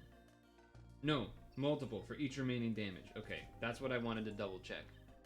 For each remaining damage, you get a scorecard. Okay, so 10 can go by pretty quick then. Alright. We already read that. Ending the game. Classic. As soon as a player reaches or surpasses 10, the game ends and that player becomes the winner. If both players reach at least 10 scorecards at the same time, it has to be from some other effect, I suppose. The player with the most scored cards win. If this number of scorecards are equal, it's a draw. So they're not afraid of draws at all, which is interesting because if there was ever a tournament for this, that would be that would likely be problematic. Or just result in maybe a lot of draws. I don't know. Maybe this is a scenario is really rare. I don't know. I haven't looked at the cards yet, besides a couple that have been shown on stream and stuff. On his stream. Or their Twitter and stuff. The Rumble variants, here we go. Objective of any game that uses challengers would be the first player to score equal to the challenger's goal. Immediately upon reaching that goal, score cards equal to it, the game ends, that player is declared the winner. If both players reach at least 10 score cards at the same time, the player with the most scored cards is the winner? If the scored cards are equal, the game continues until the tie is broken? Does this make sense? Because the first condition is about reaching your challenger's goal, which I guess I don't know what those numbers are. In my mind, it could have been that they're higher than 10. But then the second sort of sentence is just, if you reach 10, at the same time, not if... There might be another typo here. Can we get a banana phone to Jerma? What the hell is going on? Yeah, I would imagine this is supposed to be if both players reach their challenger goal at the same time. But I don't. Here you go. Close up first edition. It's gonna be upside down. That does not look. That's harder to read, right? Or maybe it's just upside down. If you flip it, maybe it's not. You asked the dev, like right now or like previously? Dev in chat? Dev in chat? There's a guy named Devin in the chat? Holy moly. Okay. If both players reach their challenger goal at the same time, the player with the most scores the winner. If most of the game Continues until the tie is broken. So, different than the ending, the classic game, because the classic ends in a draw. that's different. I was about to ask about decking, Because it also seems like you could deck easily in this game. a lot of drawing of cards and things could happen. It is possible during normal play, the player will run out of cards in their deck. If that player does, they immediately... Okay, they immediately shuffle all cards in their discard pile. That becomes their new deck. Player may finish any drawing, scoring, or card effect that caused their deck to run out. Deck depletion score. After a player has finished any effects or required actions after shuffling their discard pile into their new deck, each of that player's opponent may score 2 cards before it. Okay, so the opponent still gets a bonus, though. They get 2 scores if you deck. So if you deck, your opponent gets 2 scorecards. Okay. At least it's something. Complete depletion. This is what I was going to ask next. I was going to say if all the cards are in the score pile and there's nothing in the discard. Or something like that. Or your spawning pool? What is it called? Summoning pool? Summoning pool. I knew spawning pool didn't sound right. And the rare chance a player runs out of cards in their deck and discard, the player music. Okay, so you can deck, but it's a little more extreme. Even if they have cards in the game area. I like how they have Otto wagging his tail. Otto. Attaching cards. Here we go. Some card effects may require a player to attach cards to another card that is in play. Cards can be attached to another in-play card. I can't type. I can't type? I can't talk! Oh no. In-play card either face down or face up, and the card effect will instruct the player which orientation. When any card is attached, it should be placed underneath at 90 degrees so players can identify it's attached. Fair enough. Challenger card can never be attached to another card, but a challenger can have cards attached to it. Any attached card is in play, but cannot be interacted with except through game effects and specific things that, target attached cards and whatnot. Attached cards don't attack or defend if they're attached to a beast, but that beast can still attack. Makes sense. If any time an attached card would leave play, those are put into the discard pile unless stated otherwise. When a card in play that has cards attached to it leaves play anywhere, if there's no specific stuff stated, the attached cards always also go to the discard pile.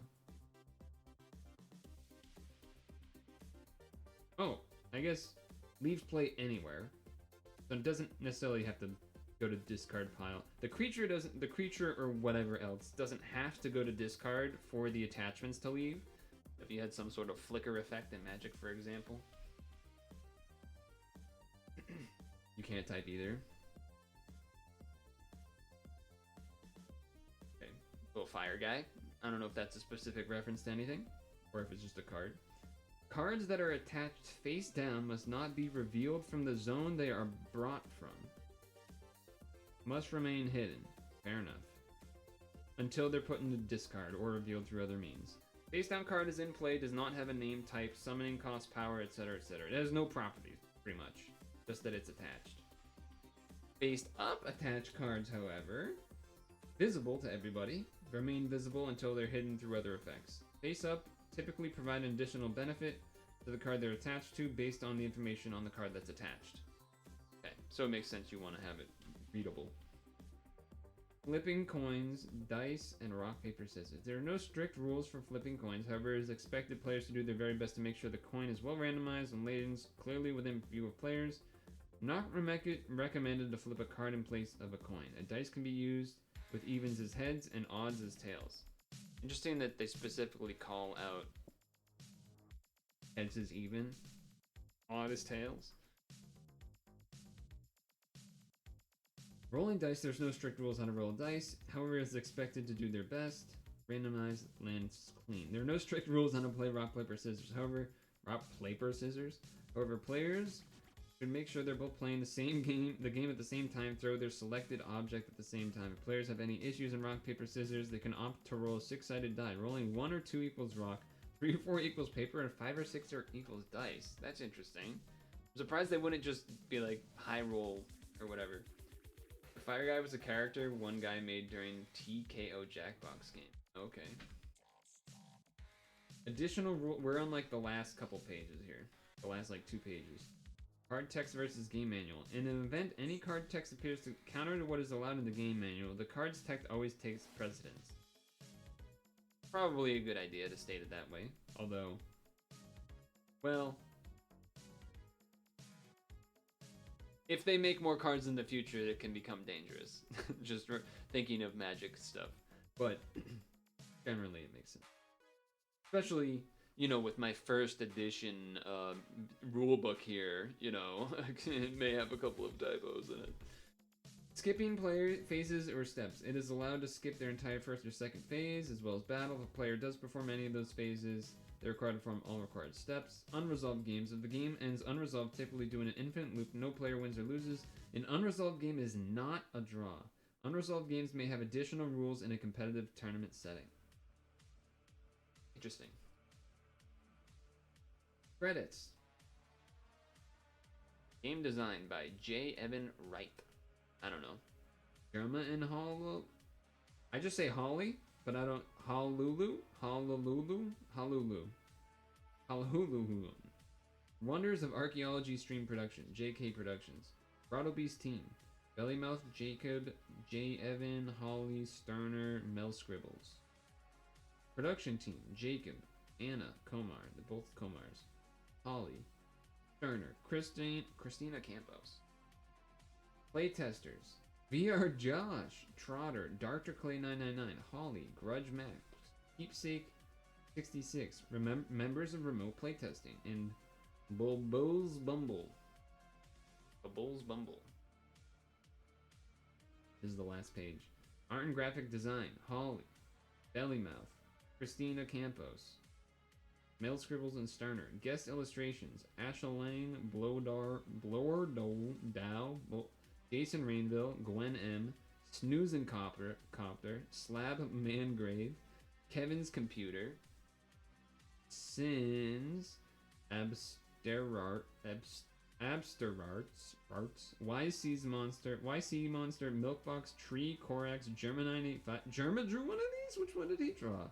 Soda Sneb, Sam Nn, Initial Game Concept Consultants, Edelix, Stir. Published by Custom Trading Cards. Special thanks to Archo, Grump Clump, Leather JKT, and the community, Jerma Heart. Jerma drew one guy. Ooh, and here's the back. Back art. This part's a little harder to see. Like, heart, a little shield, and a star. The bottom. I know it's upside down. There's a little thing there. That is the Grotto Beast official rulebook. I would not say the best reading of it, but I wasn't intending this to be like a YouTube video reference. But maybe it will be. Official first edition rulebook with 2 typos in it. One which was the action phase. Second action phase. And the other, which was... What was the other one, chat? Oh, it was the end game condition. Where we go? Here, where it talks about if both players reach at least 10 scorecards. This should probably be if both players reach the same challenger goals number of scorecards at the same time. That's the first edition rulebook right there, along with the first edition plastic.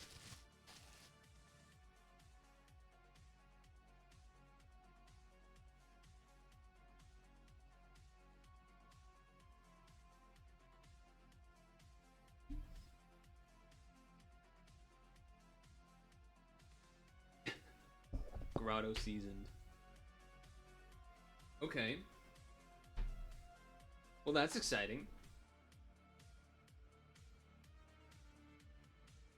I'm trying to think, would I be able right now, if you sat me down, be able to play and not fuck up? Might be tough. People are already eating the cards.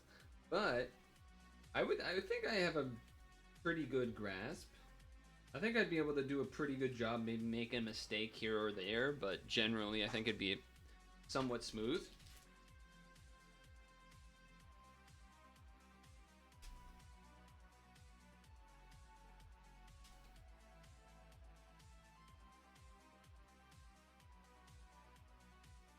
Am I gonna play with them? I probably will try it, but I don't think we'd be able. I don't think there's like a world where it would be possible for me to stream us playing it. It just, we don't have the technology for that. I don't have the tech. I don't have the fancy camera setups to do a nice overhead setup that wouldn't have crazy glare. We'd also be learning the game. Like it wouldn't. That said, I probably will attempt to play it with him for fun, but who knows? Card time? Not yet. Why? Well, first of all, I have to pee really bad, so that has to happen. But then after that, maybe. It's 6:55. Usually I would do a stretch break right now, which involves first peeing and then stretching for a couple minutes. But I'm still talking to the stream while doing so. I would be on the webcam and whatnot. I think I would like to do that, if that's alright. But first part of that step is to go pee. So I need to pee really bad, and then I'll be back, and we'll talk and prepare ourselves mentally for opening. I don't know what should I open first. I kind of want to open the pre-made decks first, and then the packs after. Just because like these are truly randomized and like potential, oh craziness, right? Whereas these, people probably know what are in these, but I don't. I haven't really looked at the cards, so I'm kind of interested. Get a feel for what the deck is exactly. So I think that's the plan. I'll pee, I'll grab my apple,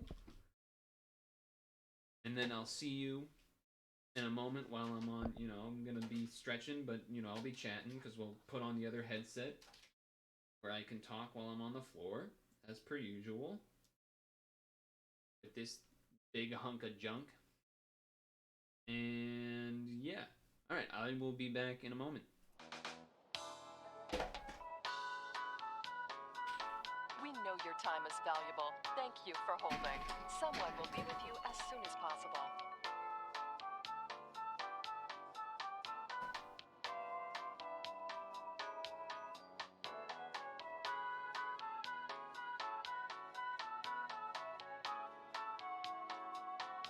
Thank you for your call. We appreciate your business and the opportunity to assist you.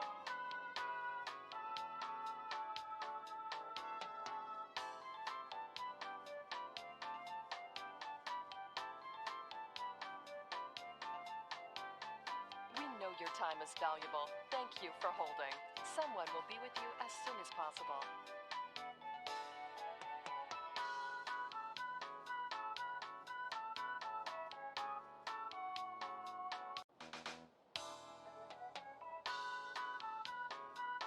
We know your time is valuable. Thank you for holding. Someone will be with you as soon as possible.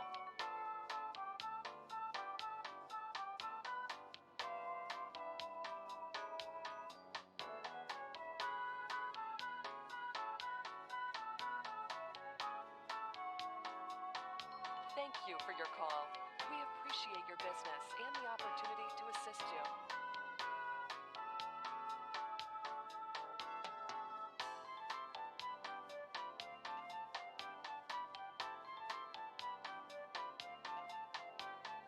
We know your time is valuable. Thank you for holding. Someone will be with you as soon as possible.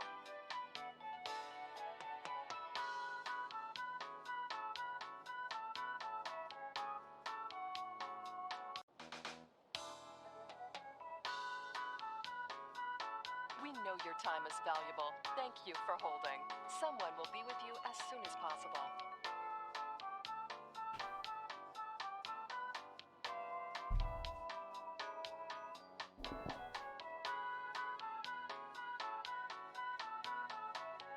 I don't know where I put this. Thank you for your call. We appreciate your business and the Try this opportunity off. to assist you.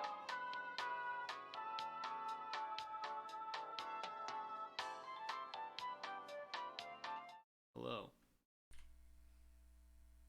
Headset should be on now. Music should be pumping and dumping. Not dumping, but it'll be pumping. I'm gonna be down here for a moment, and then you will see me when I do my lunge stretcheroonies. But to Mr. or Mrs. or whoever's flower, just out of curiosity, if you don't mind, how did you end up here? How'd you find your way here? I imagine it has to do. I guess I tweeted about Grotto Beasts. Now that I think about it, which I almost never tweet about my streams, but I was like excited about Grotto Beasts, so maybe that was it.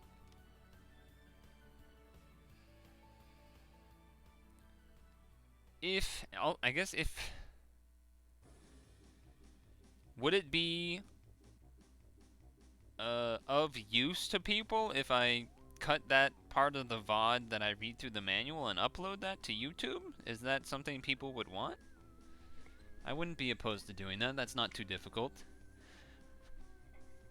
The question, I guess, would be if that is interested, would it also be worth including me opening the box and whatnot, or just do the manual part?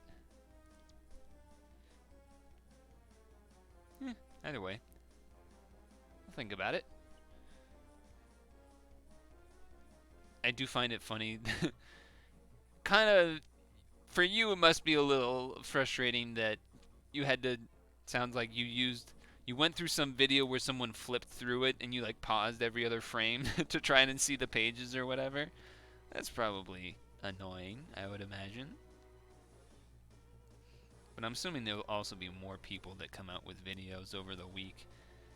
I mean, I can't be the only person getting it right now, right? So, you would think that there's probably... I also realized that I was asking you a bunch of questions, which could be yes or no, and now I'm going to come back to see the chat, and there's going to be like 5 different yeses or nos. Yes, we've been getting info started. People are also like seeing what cards you get in the booster Vohayo. I'm a big... We're Vohayo lovers here. Also, there was glare. It didn't cover the whole book. Oh, the video you watched. So, okay. That was a yes to uploading a video of the manual. That's how I'm interpreting that. It may be a... Probably... I don't think there was the yep for the box part. Probably skip that, I guess. Maybe people just want the manual. I wouldn't say my... I mean, I'm using like the webcam that was for looking at the Grotto Beast manual is like a decade-old webcam, but I tried my best to have it pretty decent looking. And then also reading it out loud helps too. The only part that would be bad maybe is for someone that has never played any card game before, and I did sort of yada yada through a couple steps that were repetitive, which maybe that might be confusing for someone really new, but even then I think... Well, I'm sure the MTG references wouldn't make any sense, but... Well, I'm figuring someone could figure it out. If I had a scanner, which I don't...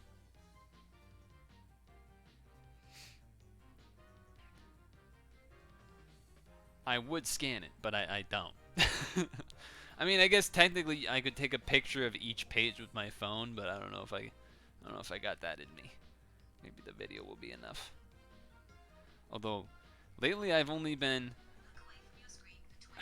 lunge stretches are done, by the way. The only videos I've been, well, not only, but most of the videos I've been uploading only are Super Auto Pets, which I do want to get back to doing more variety of videos beyond that. I've done a couple, but not recently. Just because I've been busy with other stuff, but those people will be very confused because I might as well put it up, the manual reading, but it'd be funny to those people would be like, what the hell is this video? What is this guy? What are Grotto Beasts? They won't have any idea. That's okay. It's not like I have a big following anyway. They won't freak out. And if they do, oh well. Yeah, I mean, if sounds like you're involved, right? You're like in the Discord, you know what's going on. You've probably been sharing resources with other people. If no one has done what I just did, I have no problem going out of my way to get that up soon for you and others. As long as, you know, as long as it's deemed worthy of doing, which it sounds like.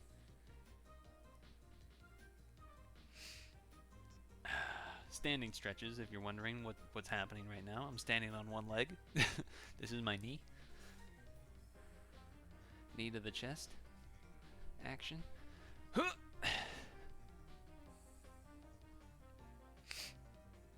Little sniffle. The headset mic is much more sensitive. That's the word. The balance. Oh, you couldn't even see the second half of what was happening too. I'll do it again. After I do this, leg behind the body. It was knee to the chest, but then also turn this way. Little ankle action at the same time. Little ankle circles. So double action. Anywho, change back to the normal mic.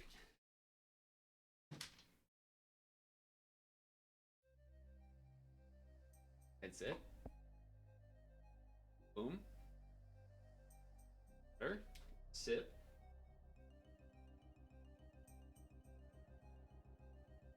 Got a pinky.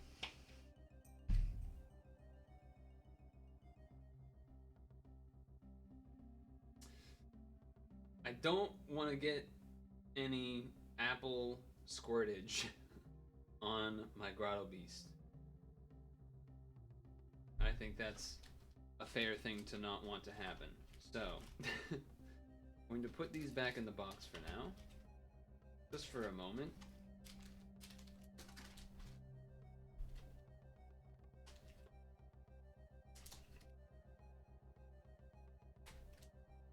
Kind of hard to fit back in. There we go.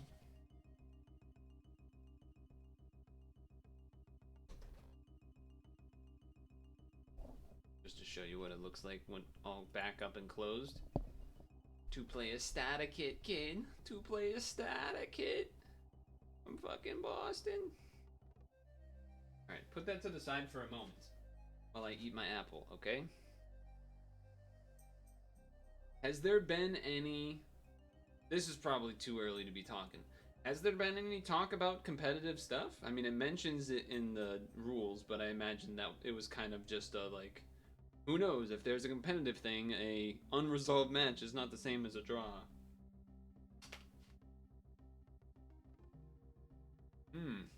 A good apple right there. Oh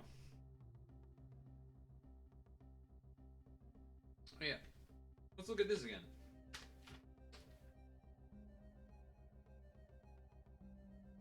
Come on, open up. Open sesame.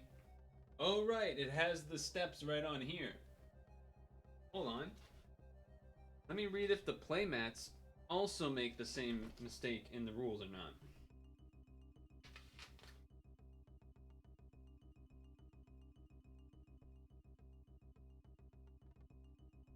It does not. The second action phase is correct.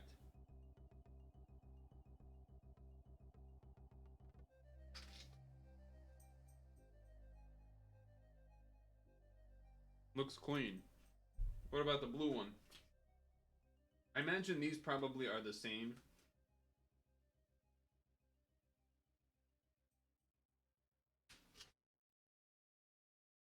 The art on these are pretty nice. I don't know which one I like better. They're different vibes. This one's a little more spooky nighttime. Bottom left here's got like a log with eyeballs in it.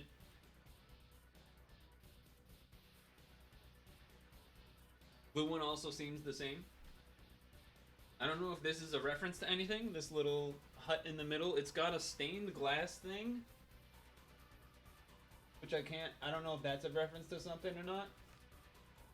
No, I'm not getting apple all over them. I wiped my hands before. More the worry if the apple is biting into it and having juices get squeezed and, you know, juice squeezed from biting the apple and it goes flying over there.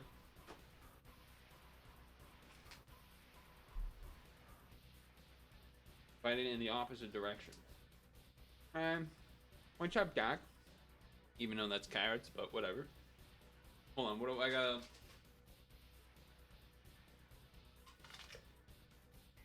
My boy's wicked smart. How about them apples, huh? How about them apples? Huh?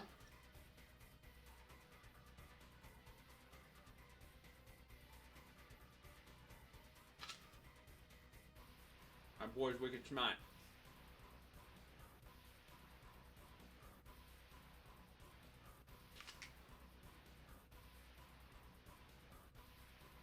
I don't want to see you coming back around here, okay? Me and my boy? Well, I'm not wicked smart. My boy's wicked smart. But I'll fucking whack your head in, kid. Okay? I don't want to see you around here again. But say hi to your mother for me.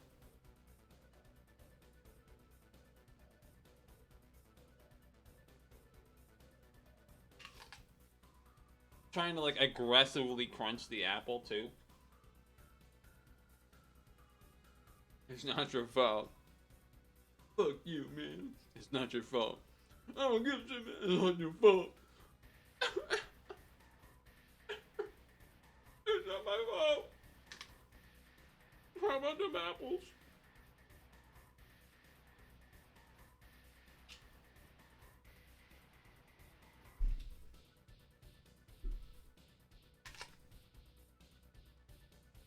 It's satisfying when you make it louder. Everyone knows that.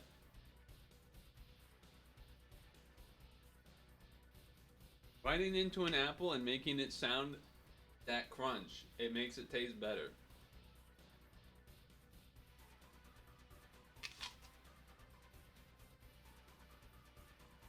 Your apple ASMR.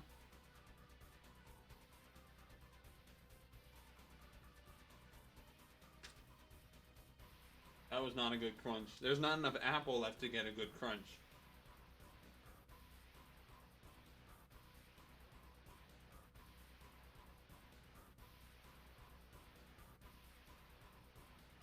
Also, yes, if you didn't notice, the desk is now in standing mode and I am now in standing mode.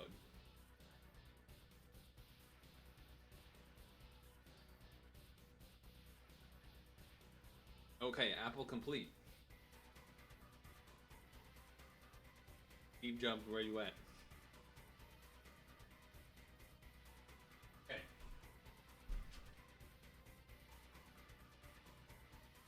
Goes over. GROTTO Beast. Dope setup. Thank you. So, it's a lot less fancy than it may look. Well, the desk isn't. The desk is actually pretty nice, but everything else, maybe not as much. First edition manual. It's got that first edition smell. Got towel and everything. The towel is just so that stuff doesn't... It's harder to pick up cards on flat wood. Plus, the wood's a little shiny, so reflective. This feel like is a more neutral kind of color that will make the cards stand out better. At least that's my theory. I will say these packs, so they're only 10 cards. I'm used to MTG, which is 19, or not 19, 15 cards. So they feel to me kind of loose because there's like a decent amount of air on the sides of them. I don't really know how to make that come through, but a decent amount of air on the sides of them compared to what I would expect from a magic pack. Top and bottom, yeah, like there's like you could definitely, yeah, you could definitely push cards to the top and the bottom of the pack, as well as a little bit side to side. I wonder, hold on, do I have the technology here to do this? Can I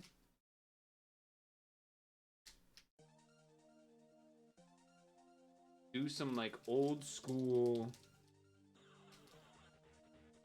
alpha beta MTG, like see what is in the first card stuff? Can I see through this?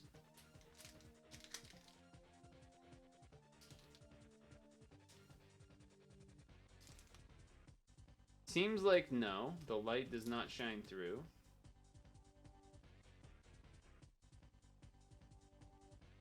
Not that I can tell. If anything, it would shine through this top blue part, but no. That's a good. This is the good thing, by the way. It's meaning you can't search packs. Granted, I'm not an expert at it, but I would take that as a good sign. That being able to search through packs is never good, unless you are a scammer, and then I guess it is good. But whatever. As far as I could tell, there was not really any way that I can see through this.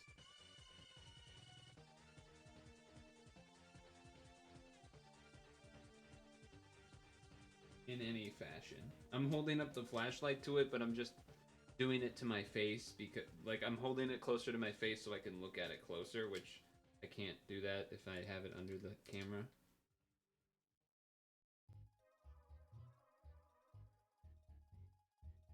Yeah, not as far as I can tell, I can't see through it. So that's good. Now we got these guys. Now what I don't know, there is a world, I don't know, I actually have no idea. There's a world where the starter kits could have multiple different pairings of packs. I don't know if that's true or not. Are there only lots of Grottos and Super Luck pre-mades, or are there, like, they could have 4 and then interchange them in a couple different ways, right? That would be neat. I don't know if they've done that. They would probably have to make a lot more. Well, maybe not a lot more, but I don't know if that's something you had talked about, so that's figured I'd ask. Okay, just these two.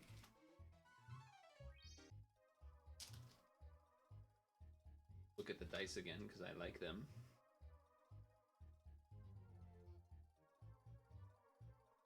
Jerma985's. Okay. How do I decide which one to look through first? I roll dice. Right one is Super Luck, left one is Grotto, whichever one's bigger. Number, you do that one. Looks like we're doing lots of Grottos. First edition dice. Stick it up my nose.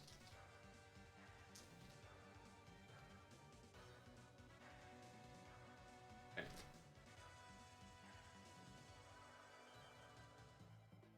Lot ho grattage.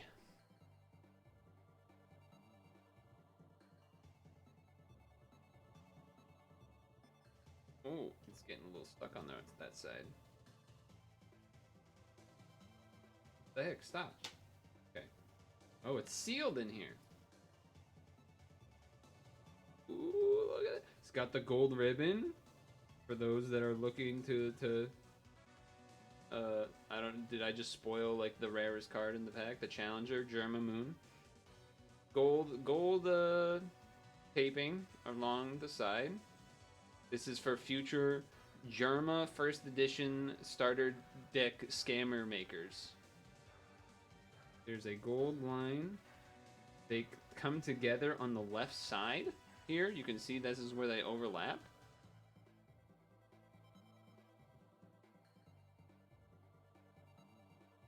As well as the fold on the top. The side that my finger is coming from is where it folds up onto top. This is the top. Side and side. Bottom is just the crease, really. Most of it's up here. And we have our first card. The Jerma985's. Gains 2 power as long as you have more resting beast in play than any opponent. Hogwarts Balenciaga. I don't really even know what videos you're referencing, Havens. I'm gonna lie.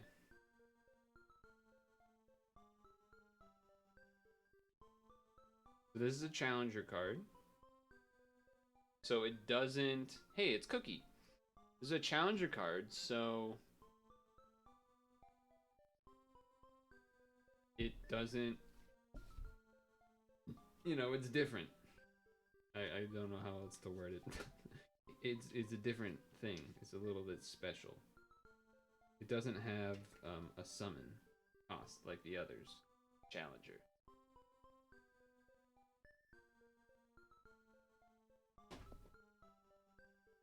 Hopefully things are good for you, Cookie. I don't want to open this. It's so nice and sealed and pretty, but I think we gotta. AI generated parodies like DC. I want a clean open. Ooh, look at that clean open up the top. Look at that. Just peeled that part. Day off from work. How have I been? I mean, I've been okay. I've been relatively. I mean, it's a bit of a crossroads because on one hand, I am currently unemployed. On the other hand, I would tell you I like what retirement feels like, which is, you know, not a good sign for not being of retirement age or of retirement financially. All right. It's start the game and play. Yeah, exactly, because it's goal value and stuff. All right, I'm giving up on getting the exact clean tear.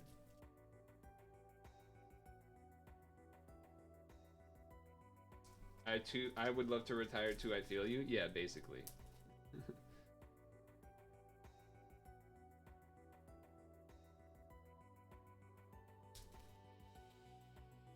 Unemployment, you know, besides the being,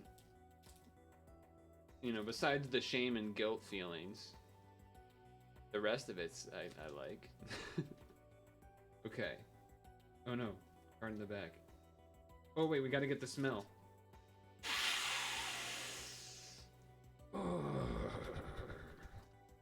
Look at this well-conditioned wrap, not torn apart, just the top.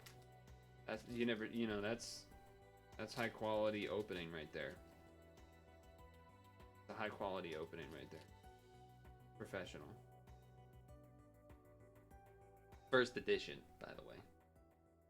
It smells the pack smell, card smell of this is the same card pack smell as the rest of it when I opened it, but you know, stronger, which makes sense. Sometimes it's different, but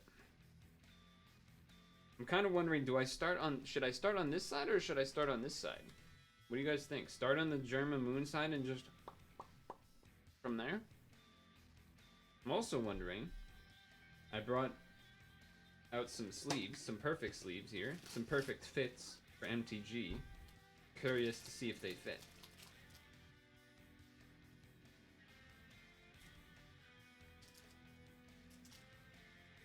So let's see if that's true. This is a perfect fit. I'm going to flip over for a second so you don't see what's under Jerma985's.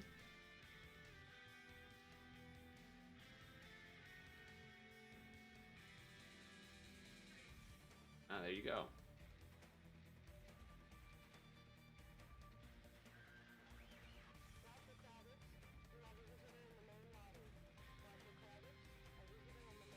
Okay. So it does fit.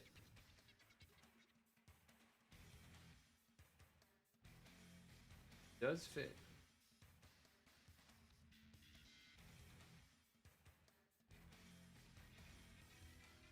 I'm looking, sorry, again, I'm pulling it closer to me to get like a close-ish look, because it has a slight, like it's a little bit, it's not perfectly flat. You can maybe tell. It's hard to tell with that kind of thing. And I don't know if that is sleeve related. Sometimes that kind of behavior can be because the sleeve is too tight. I'm going to take this off for a moment.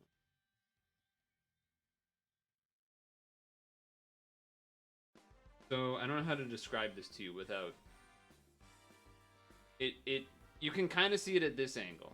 It's a little bit like diagonally, like this corner goes up and left, goes up, while the bottom right corner is kind of down. One is this way, one is this way. It's almost like if you had an uneven table sort of thing that rocks. It's kind of like that. I want to put the sleeve on again and see if I notice. The sleeve looked like it fit well to me, but I mean that looks fine to me as a fit, right? Like there's even, you can see the edge of the plastic on both sides.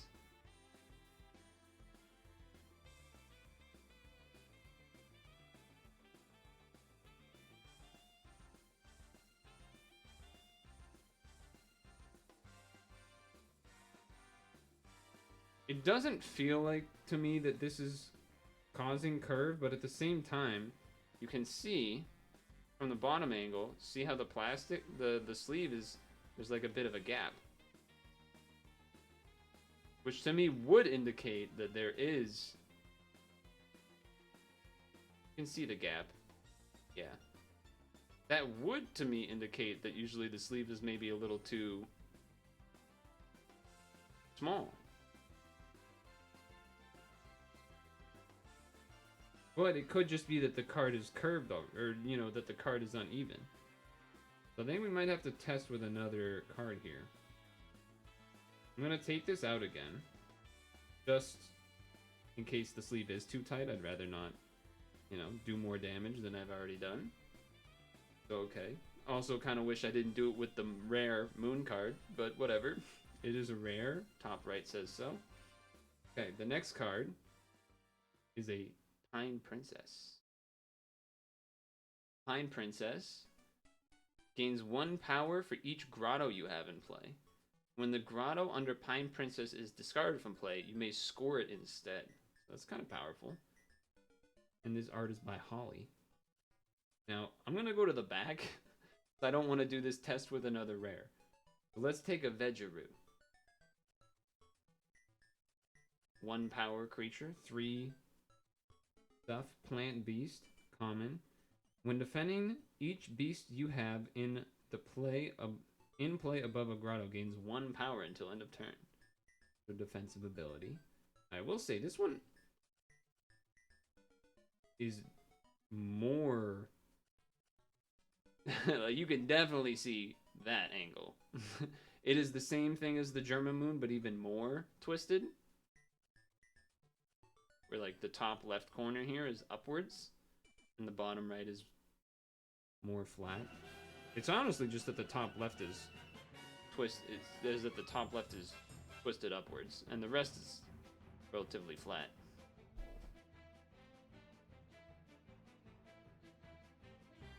So that's probably not ideal. I'm not going to use the same perfect fit I did for that one. I am going to use a different one. But the important thing is that I was able to notice that the card is not flat before I put it in the sleeve, which to me might indicate the same was true for the Jerma moon.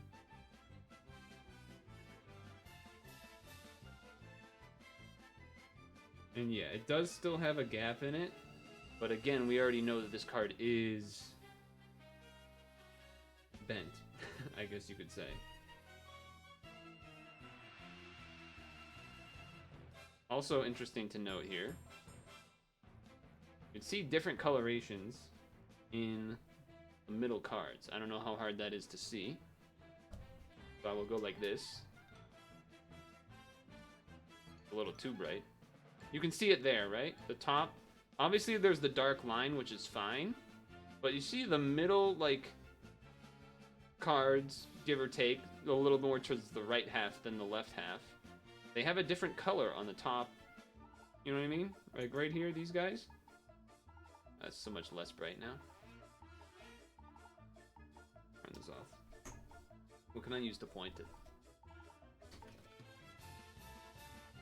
This is the Kirby anime Japanese version song, by the way, if you're wondering what the hell this is. I had something perfect for this, and then I scooched everything over, so now I can't see.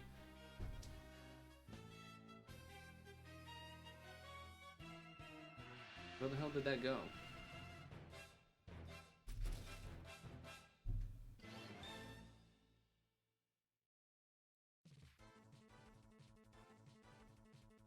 Each card type has a different order. Or different color is what you said, not order. I don't know why I said order. Order in the court. Alright, well. They do have different colors. That's probably why. Yeah, now that I look at it even more without the bright light, you're right in that the far right cards, which maybe is going to be multiple challengers, no. We have we're going to have a bunch of grottos. So the grottos are green, the wishes are like a light brown border, and the creatures are, you know, this more darker brown border. Those borders make the cards marked in the sense that, and again, you can't really tell here from lighting, but the far right cards have a sort of almost navy blue, dark green color to them on top. The middles have like a lighter, more yellowy, and then the left are more dark, and that is because of the borders. Dark, light, green. So, that's why. Which means that, technically in a competitive setting, you will not be able to use clear sleeves, which is not common anyway at this point, but just figured I'd mention it. Something worth mentioning.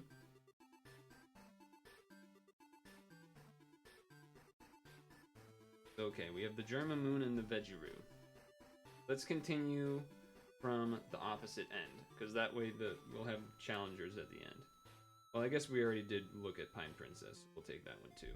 I believe those are the only two challengers in the pack. Princess, yeah, they okay, so some have more severity than others, but they all seem to have this, the top left corner of the card is raised upwards to the left, which is a bit unfortunate. But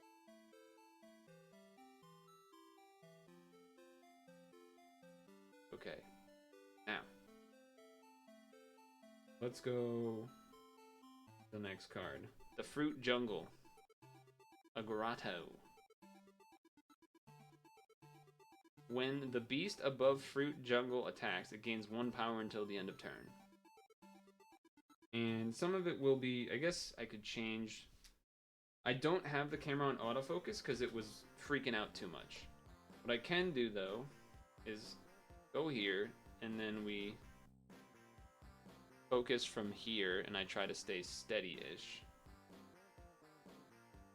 But it doesn't seem like it really gets any better than that, huh? Like, kind of like right there. Which is basically where it already was. But okay. Fruit Jungle. I'll go through them before and then maybe leave them afterwards because we have multiple fruit jungles here. You're gonna remember you can have 3 of the same. In this case, there's only 2. Then we have a glowing cavern. When the beast above glowing cavern is discarded, you may choose to rest that beast and discard glowing cavern instead. So this is sort of a protection slash reanimate ability. Regenerate, you could even say. You know what I should do? I should be reading the flavor text. Right. The challengers don't have flavor text. They already have too much going on. The fruit jungle. Surrounded by so many tasty treats, the beasts here tend to grow faster than those within neighboring lands. Same flavor text. Glowing Caverns flavor text. Bioluminescent lichens illuminate the pathways much better than torches would.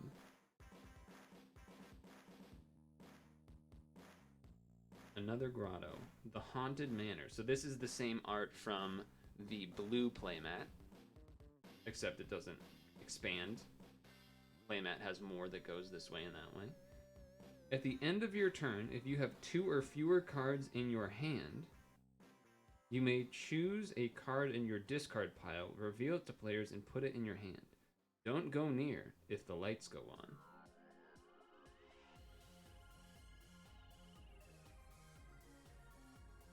If it says rest, it has to be awake during discard to use the grotto's effect.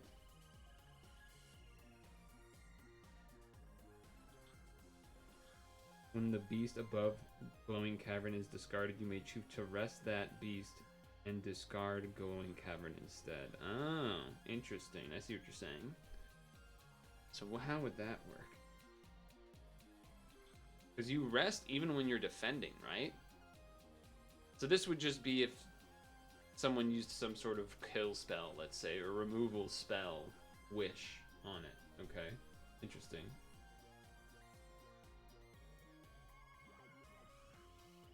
Okay. End of your. I'm reading this one again. If you have 2 or fewer in your hand, you may choose. That seems quite strong. Just free card advantage. Magical Canopy Grotto. When the beast above Magical Canopy defends, it gains 2 power until the end of turn. Under the shade of the great trees, the beast finds protection. And yeah, they all seem to have the same curvature of the card. Recurs after, so you could use it for defense then. Maybe we can check. Ooh, an epic grotto. Maze of Many Ways. At the start of your turn, you may discard the beast above Maze of Many Ways. If you do, search your deck for a beast with a summoning cost of exactly 1 more than the discarded beast and summon it above Maze of Many Ways, free of cost. So this is Birthing Pod, basically. It's a free Birthing Pod. Which, if you know Magic, can be pretty strong. Though Birthing Pod strength comes from activating it multiple times in a turn, whereas this, you don't even get to use this the first turn you play it. So, you're gonna have to have a real good reason. Oh, and you get 2 of them. Cool. More grottos. Ponderer's Grove. At the start of your turn, you may choose to look at the top 2 cards of your deck. If you do, put one of them on the bottom of your deck, the other on the top. A trained eye can see the future within the waters. The epic grottos are rares, by the way. Yeah, avoiding summoning costs with the maze, for sure. Very powerful.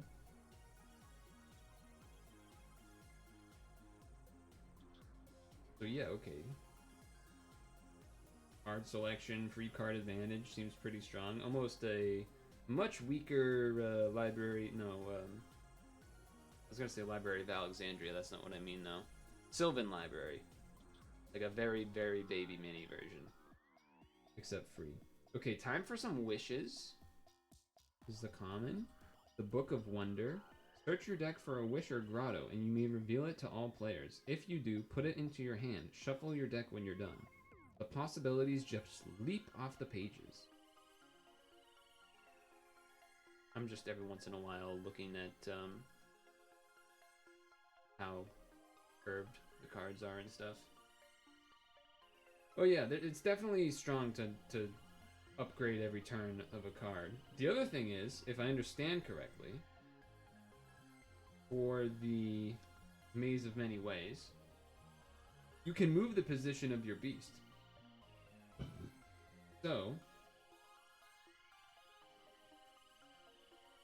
after you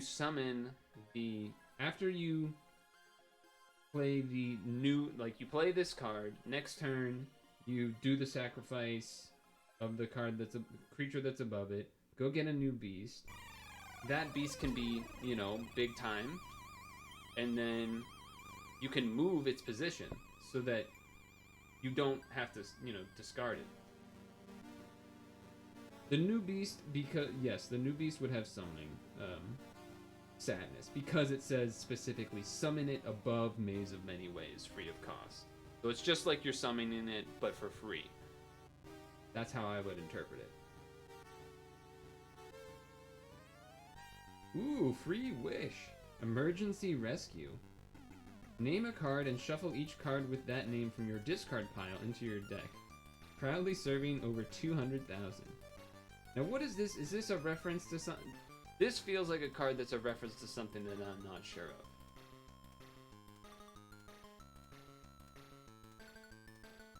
You can't move it until next turn? Is that true? I thought you just can't move it if you've moved it before. But in this case, you wouldn't have moved it. You would have just put it in place. I'm not saying attack with it. I'm saying can't move sadness. Huh. Okay. Big seagulls. Encouraging cheer. Another common. So is it just commons and rares? Beast on your team gain 1 power until end of turn. Wow, that's expensive. 4 for that? You're doing a great job. 2 of those. Most cards they have only given 2 copies of. They haven't done 3 copies of many, if any, yet. Frog's Breath Potion. Common. Choose a player and they discard a resting beast they have in play. Okay, so that's kind of a kill spell, depending on the circumstance. It's a conditional kill spell. Surprisingly potent. Another Holly special. Ooh, speaking, I jinxed myself. 3 of those. The Open Geode. Look at the top 4 cards of your deck. Put 1 of them into your hand and the rest. So that's some solid card selection. You never know. Inspiration may wait inside. 2? 2. Now we have the Bobbin. Bobbin seems solid. When summoned, draw a card. Simple, effective.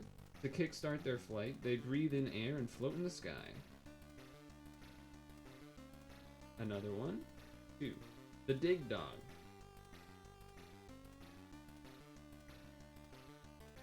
Okay. So if anyone was having trouble interpreting this art like I did for a moment, this is the dog's tongue. And right above it is a dark triangle, which is its nose, I think.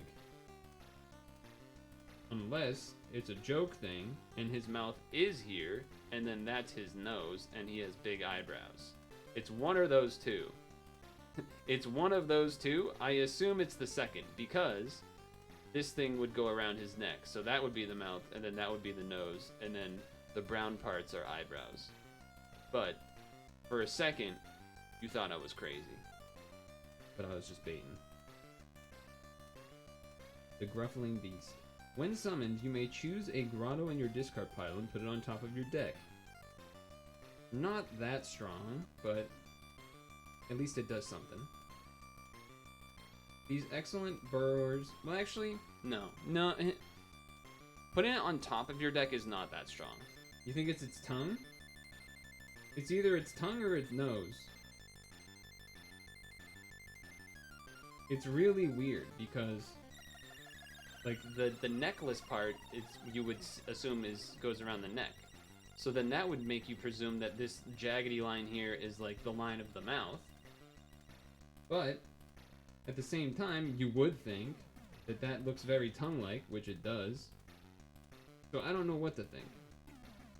Because you could just say, oh, this is the neck, and then the jaggedy line is like its chin, and then that's its tongue, and then the dark thing above it is its nose, and the brown thing's on the side. So I don't know. I might have baited my own self twice there.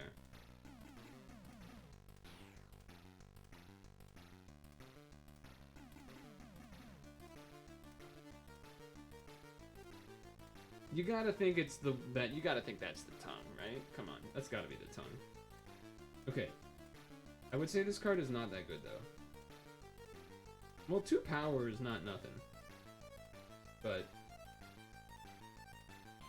the ability for a new player you might think like, oh, that's really good.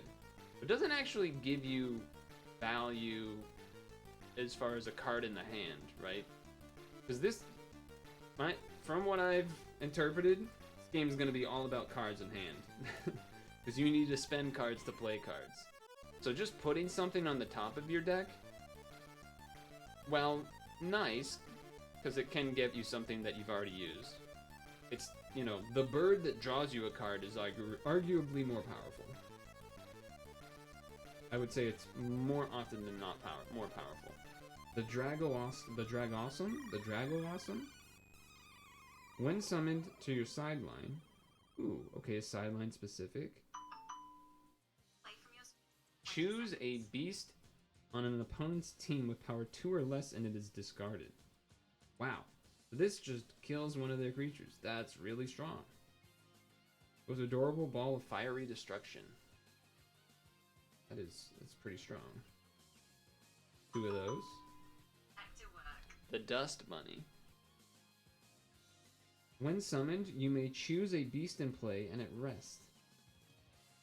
You can basically like tap an opponent's creature. As they fly, small shiny particles are left behind the tickle as you walk through them. Walk behind the tickle as you walk through them.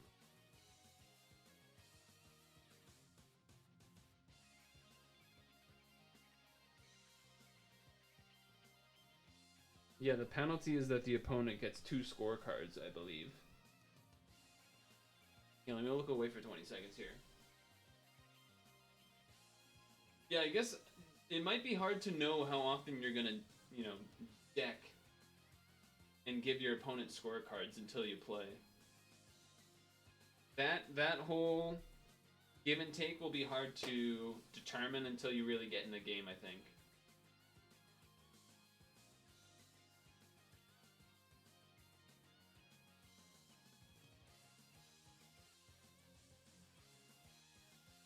Because in that sense, there is value to putting the card back on the top of the deck from the dog, but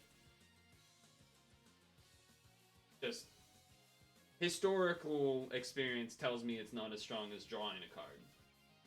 But who knows? Maybe it would feel strange to me that a common scenario is to be decking a lot. But maybe that's fine. That type of scenario is something that is hard to predict just from looking at the cards. That kind of thing you usually really need to experience playing it to really tell.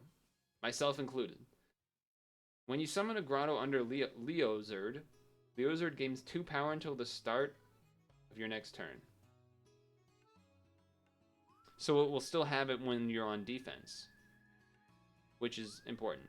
Because then at first I was thinking, why would it not say until end of turn? But then I'm like, well, you know what? Until your next turn means it still has it when you're on defense, which is important. They unfurl their mane in so many circumstances, it's assumed they're just very eager to show off. Okay, 2 of those? 3 of those, okay. Oh shit, we got rares. We got rares. The Nyx Wing. The Rock Beast, 3 power. When you score a card, you may score Nyx Wing?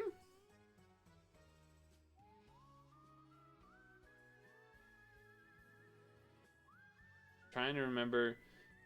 It did mention something like that being possible.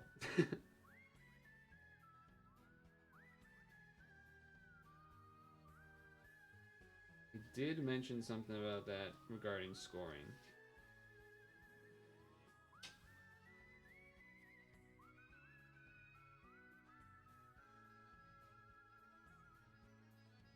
Some cards will instruct the player to score specific cards, such as in play and hand. When these cards are scored, it's face down, even if they were originally face up. But it's a may. You may score Nyx Wing? Why would you ever want to score Nyx Wing? It's really good. I guess I'm confused why you would want to do that.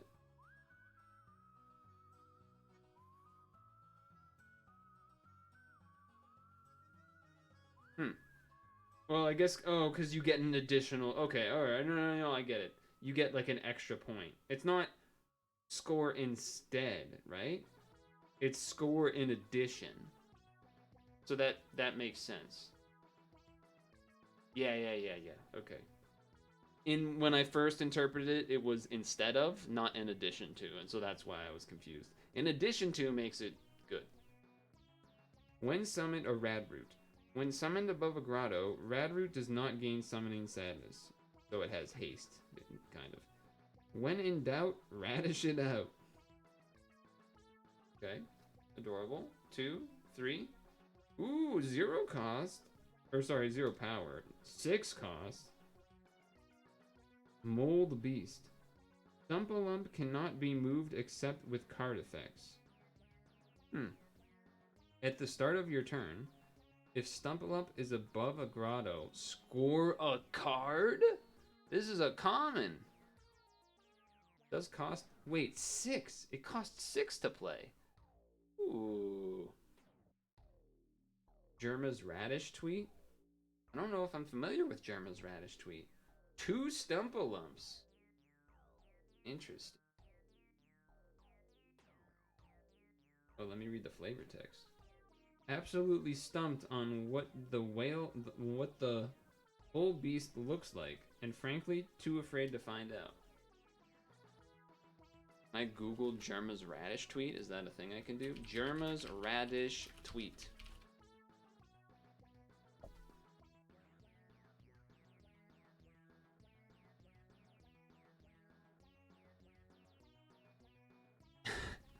Okay, it's this.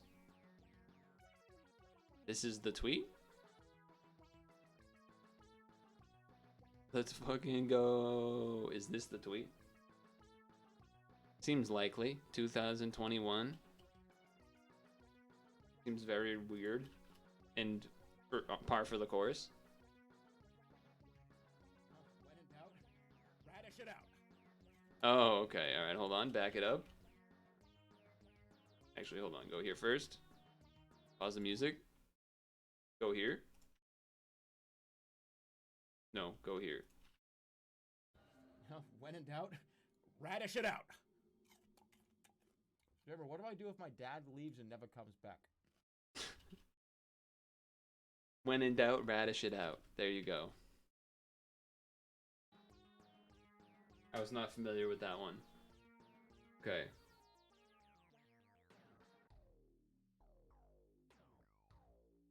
So, you have to go to the bathroom again. Because, you know, had the water and the apple.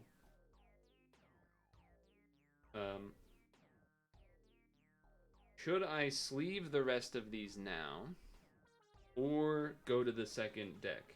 That's what my question will be, but for now I'm gonna go pee really fast. So, I'm not gonna put a be right back. It'll be quick.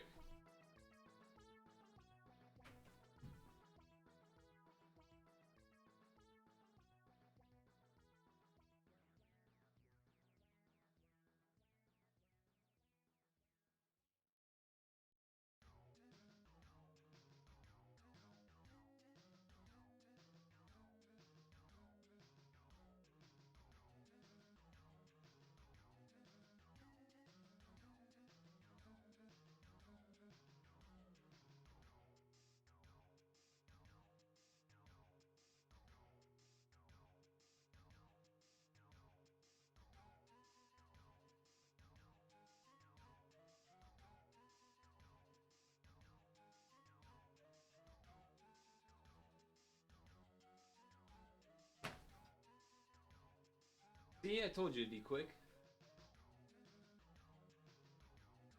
You know what's crazy?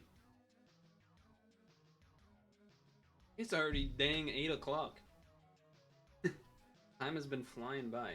I am imagining that there's no way I can fit this in here once I sleeve everything. There's just no way that that will be possible. But I still should sleeve it rather than leave them unsleeved, I would imagine. Since it is already 8 o'clock, though, let's move to the second deck.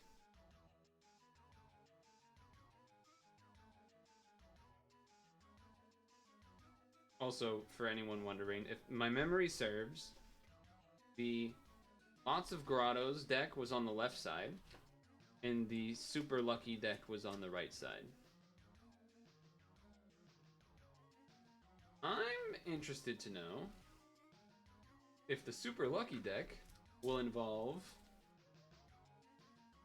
flipping coins or rolling dice.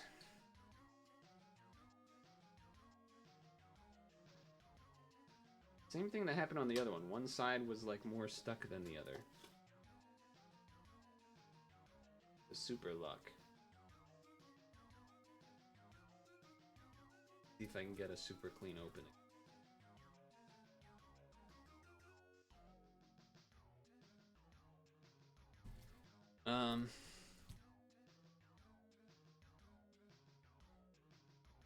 Maybe, maybe not. It's a coin flip. Nice. Touche. Touche. So far, so good. This time I am gonna start from the non-challenger side, aka the beast. Now I don't remember if they did release a full gallery of what cards exist, or if they've released how many rares there are and stuff either. Like, I don't remember any of that. Relatively clean open again. I should have checked to see if the layout was the same of the plastic. Okay. So we're going to start this way. The Weenie Mutt. Weenie Mutt General. Weenie Mutt gains 1 power for each foodie beast beside it. That's fun. Weenie Mutts grow a new link every year. The common. Another Weenie Mutt. You want to at least have 2 so they can party up. 3 would be nice. Ooh, foodie beast. So this works with Weenie Mutt. Sweet Tooth. When summoned, flip a coin and call it. If you win the flip, Sweet Tooth does not gain summoning sadness. If you lose the flip, rest Sweet Tooth. Only the original 40, okay. Oh, flavor text of Sweet Tooth. An aggressive morsel. Its burn is worse than its bite. So that works with the food, the dog, the Weenie Mutt. 3 Sweet Tooths. So they're a 1 power, 2 summon cost, potential haste creature. Ponyata? So it's a 2 power for 2. When defending, if Ponyata would be discarded from play during combat, flip a coin and call it. If you win the flip, move Ponyata to your sideline instead. If you can't move it to the sideline, okay. Or you lose the flip, discard Ponyata and each opponent draws 2 cards. Oof, that's quite a gamble. 1, 2, 3, and your time is up. Sounds like a reference. Second one. Ooh. Everything has been commons, by the way. Mr. Any Card. Lucky Beast. When summoned, flip a coin and call it. If you win the flip, play a game of rock, paper, scissors with the opponent. If you win the game, roll a 6-sided die and call it. If you win the roll, score 2 cards. That's crazy. You have to do so much stuff. 2 power. So you have to win you have to flip a coin, win that. Then you have to win rocks, paper, scissors. Then you have to roll a 6-sided die and call it. The name's any card. Pick any card. Yeah, it says if you win that, roll a 6-sided die and call it. If you win the roll, score 2 cards. That's crazy. That's so unlikely to get all of those right. 2 of those. 3 of those. Now I know why the deck's called Super Luck. Jukeboxer. A 6-cost beast. 3 power though. Common. Musical beast. When summoned, you may choose a beast in play, and it is discarded. Jukeboxer. Play Eye of the Leozard. You can... This comes into play, it auto-kills a creature your opponent controls.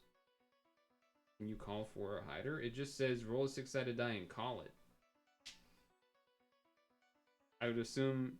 I mean, if you go by, like, the general theme of the card here, where it's like you need to get really lucky 3 times, I would assume you have to call the exact number of the dice. Of the die. 2 jukeboxers? Wow, that's strong. We have our rare, the Axolotl, and Hydra Axolotl, whatever. Titanic Beast, 7 cost. During either of your action phases at any time, you may attach a wisp from your hand face up onto Hydraxolotl. It gains 1 power for each wish attached to it. Their song ripples with wondrous healing powers. Well, that's a big boy. 4 power, and it can gain 1 for each wish attached to it.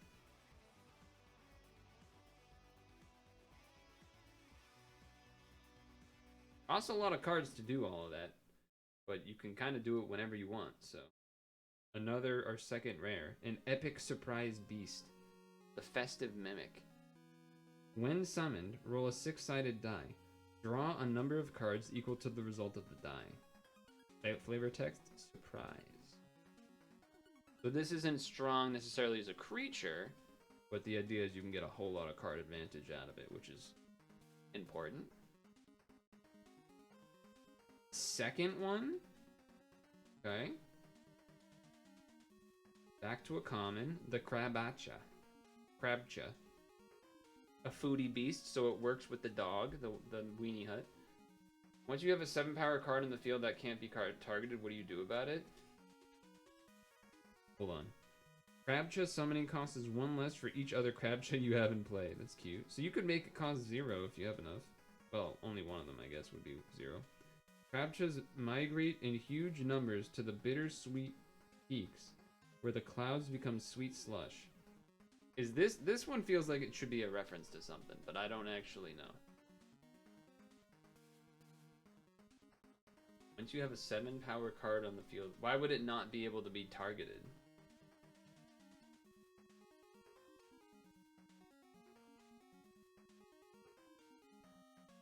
Well, I mean, maybe if there's another ability, but the Hydra Axolotl itself can be targeted. There's nothing stopping you from targeting it. There should be 3 copies of this, or otherwise it's dumb. Okay, good. I was gonna say that'd be really lame design. They didn't give you 3 of them in the pre-made. Another foodie. Birthday Basher. 2 power. Common. When summoned, if you have a beast named Sweet Tooth in play, Birthday Basher does not gain summoning sadness. Oh, it's a little combo. Because he's a bigger version. He's got multiple. Okay. These hotheads and their fiery cupcake cohorts patrol around the bittersweet peaks. Okay, so there's like a foodie theme, but then there's also like a get lucky theme. Number 2. Alright, we're into the wishes. That was the last creature. Try another. Oh, I know what this is a reference to. That game where you shoot the things and then he says try another. I know that was really helpful. Nice shooting is the flavor text. Until end of turn, After each time you flip or roll a coin, you may discard a card from your hand. If you do, ignore the result and redo it. That's pretty cool. You missed that one. Another. Second try another. Oh, ball crazy! It's the onion ring! Oh, no way it happened! Surprise snack! Common. Dude, the thing that everybody... Jerma is the quote. Reveal the top card of your deck to all players. If the reveal card has the same name as any card in play, score the revealed card, otherwise put it in your hand. That's a solid card. It's either a cantrip or a score straight up, so, I mean, that's pretty good.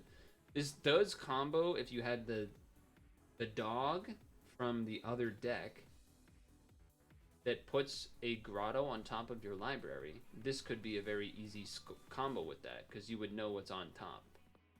Granted, you would have to have another grotto of that type in play or something, but, you know, it's a combo's a combo, or, you know, a synergy is a synergy. Another surprise shock. Common. Reckless off-roading. Choose a grotto in play and it is discarded, so you can kill an opponent's grotto. It may seem like a simple clown car, but when driving, it's a circus all its own. I have to imagine there was some game where he was driving a clown car, right? I mean, I know there was the stream where he did, like, the circus stuff, but I don't think he drove a clown car, right? Second one of those. This was the stream I was referring to. The dunk tank.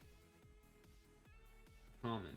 Choose a beast, then flip a coin and call it. If you win the flip, discard the chosen beast. If you lose the flip, that beast player draws a card. I am as safe as can possibly be. It's not gonna happen. Jerma. He drove in on a little clown car. Oh, okay.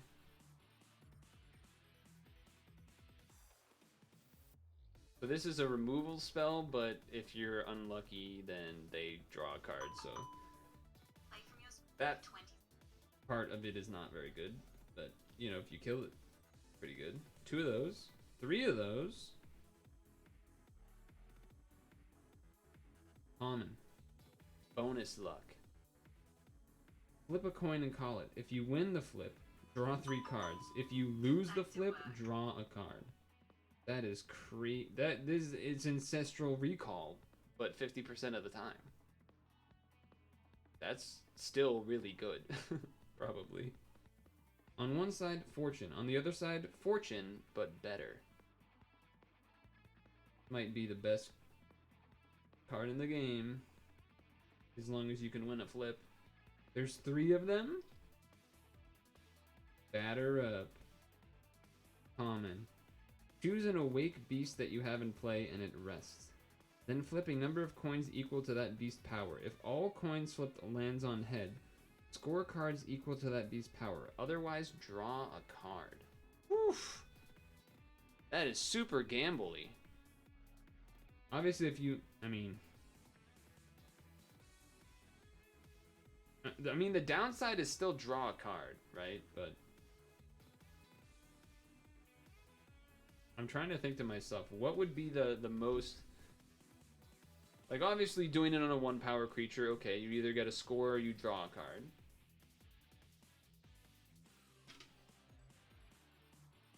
On a creature with 2 power, you got like a 50% chance of getting 2 cards. I feel like that's pretty good. Or whatever. Maybe it's not 50, but like still reasonable. Once you try to do this with a beast with 3 power, that's when it's like, okay, you're kind of crazy. That's a crazy gamble. But maybe if you have a try another, it's worth doing. But you have to discard a card every time you do a try another. Okay. We're to the grottos. The Sunspring Field, a common. Your maximum hand size is increased by 1. Where the sun shines, everything grows. The flavor text. Sports Ball Stadium, grotto, common. You score a card, draw a card for each card scores. Right as the portal was opened by Lord Xeraxos, so did the JBA, I almost read that as IRA. The JBA appeared in the world. In this world. In this world, da, da, da, whatever the Sonic song goes. Another one. Fossil Ridge. This is the other playmat art, except obviously again, their art extends to the sides. When a card effect an opponent activates causes you to discard cards from your hand or deck, you may choose to put those cards on top of your summoning pool instead. Huh. This is interesting to me, because it indicates that you are likely to run out of cards in your deck.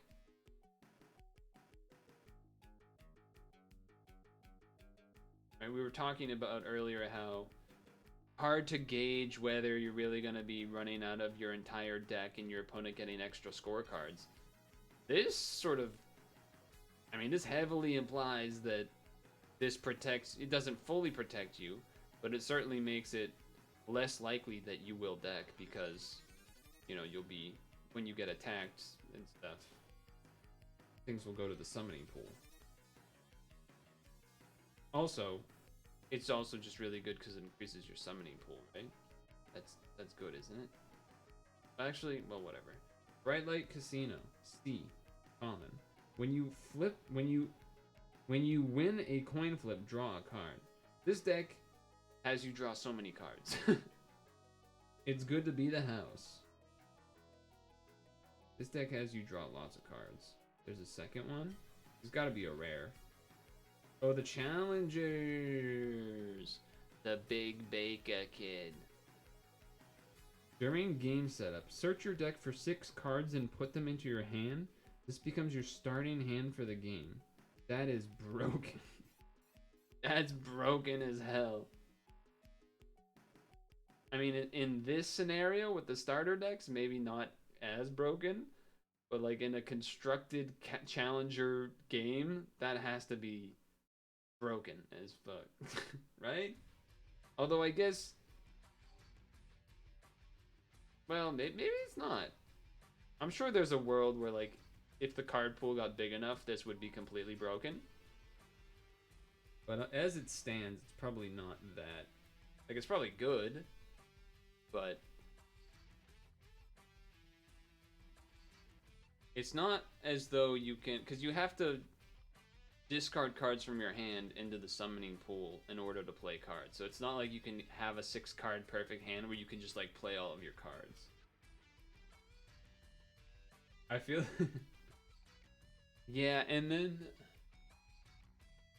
yeah, and because the first turn you're never gonna really be able to play multiple spells.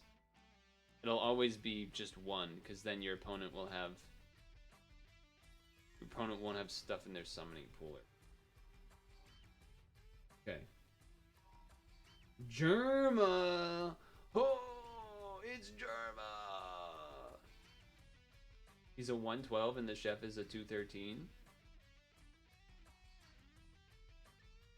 When you lose a coin flip, attach a card from your deck face down onto Jerma. When you flip a coin, if there are 2 cards attached to Jerma, you win that coin flip regardless of what you call and discard all cards attached to Jerma. That is cool. What a game. That is the Super Luck deck. Very interesting.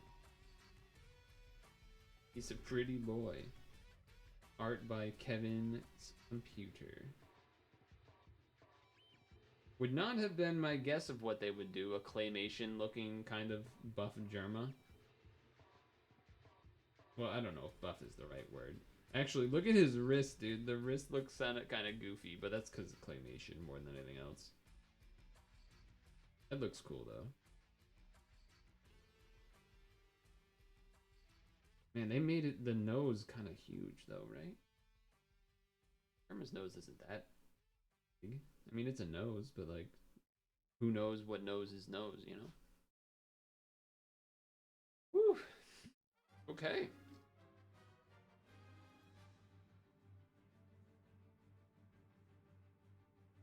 Something to check. How are these cards?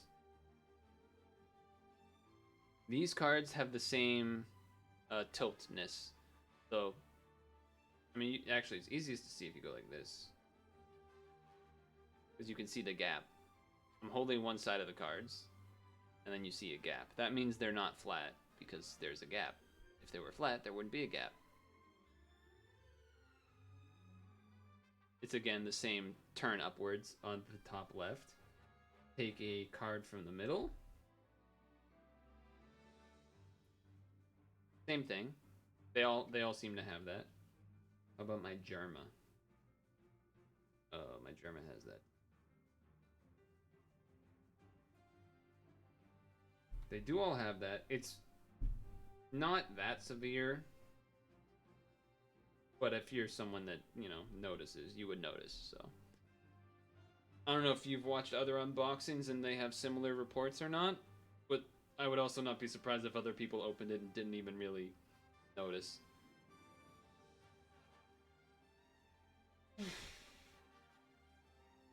Okay.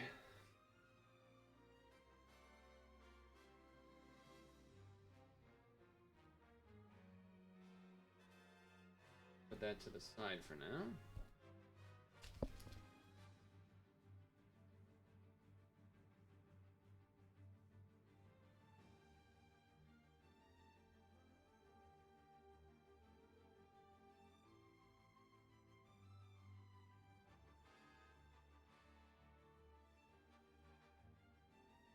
Really impressed? I've been thorough? Oh, thanks.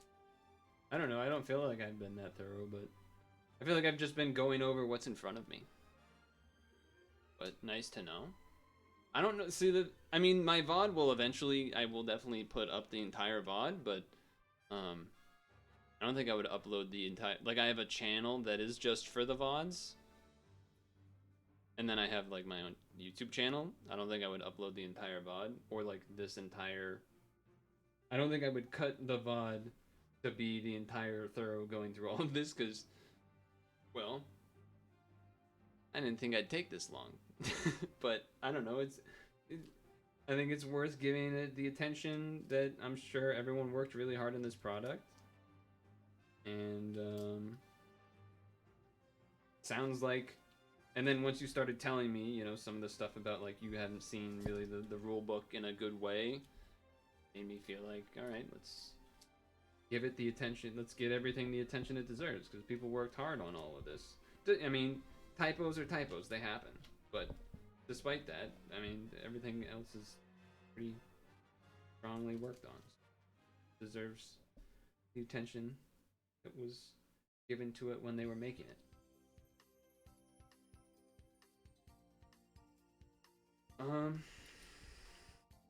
Let me, before we open the packs,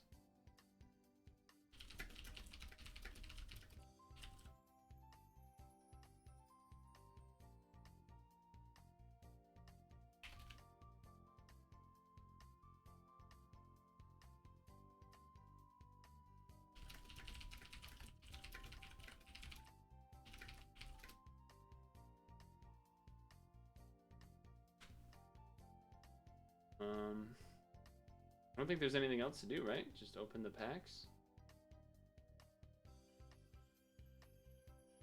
Now for the good part. You know, this is the cool thing about this is that because they haven't shown, I mean, as far as I'm relying on you here, and it sounds, I mean, there's no reason not to trust you. It has been not revealed what all the cards are in the set. So that's cool. So that's not something that really happens anymore. Like, at least for Magic, usually the entirety of a set is they sort of spoil what is in each set before it comes out. So this kind of brings me back to old days where I was younger and clueless, and I mean, maybe they were doing spoilers back then, but I buy a pack of a set I've never had, and I don't know what's gonna be in it, and it might be something cool, and that's kind of the vibe I'm getting here.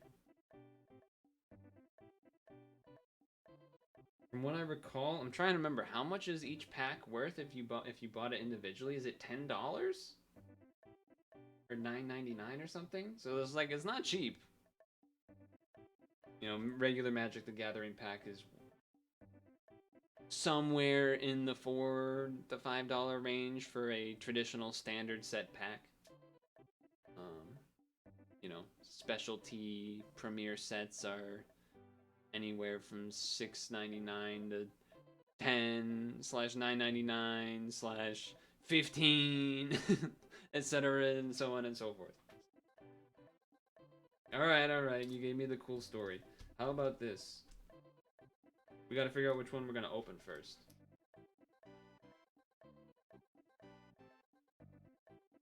Are you... In my mind, I'm picturing that you're like writing out everything that happens to whatever your Discord card people are, and they're like, "How are you finding all this out?" And you're like, "Oh, it's a secret. I just know a guy." Meanwhile, you could just give him the stream link or something, and you're like, "No, my secret streamer." No, just okay. Email. So we already went through the pre-made decks because I got the 2-player starter kit. Grotto Beast. We went through the entire manual. First edition, by the way. First edition manual that has two errors in the manual. Looked at the playmats. Went through the first 2 decks, pre-made decks, including Jerma himself in this one as a challenger. And now's the good part. The 2 extra booster packs that come with it. The question is, which pack do I open first?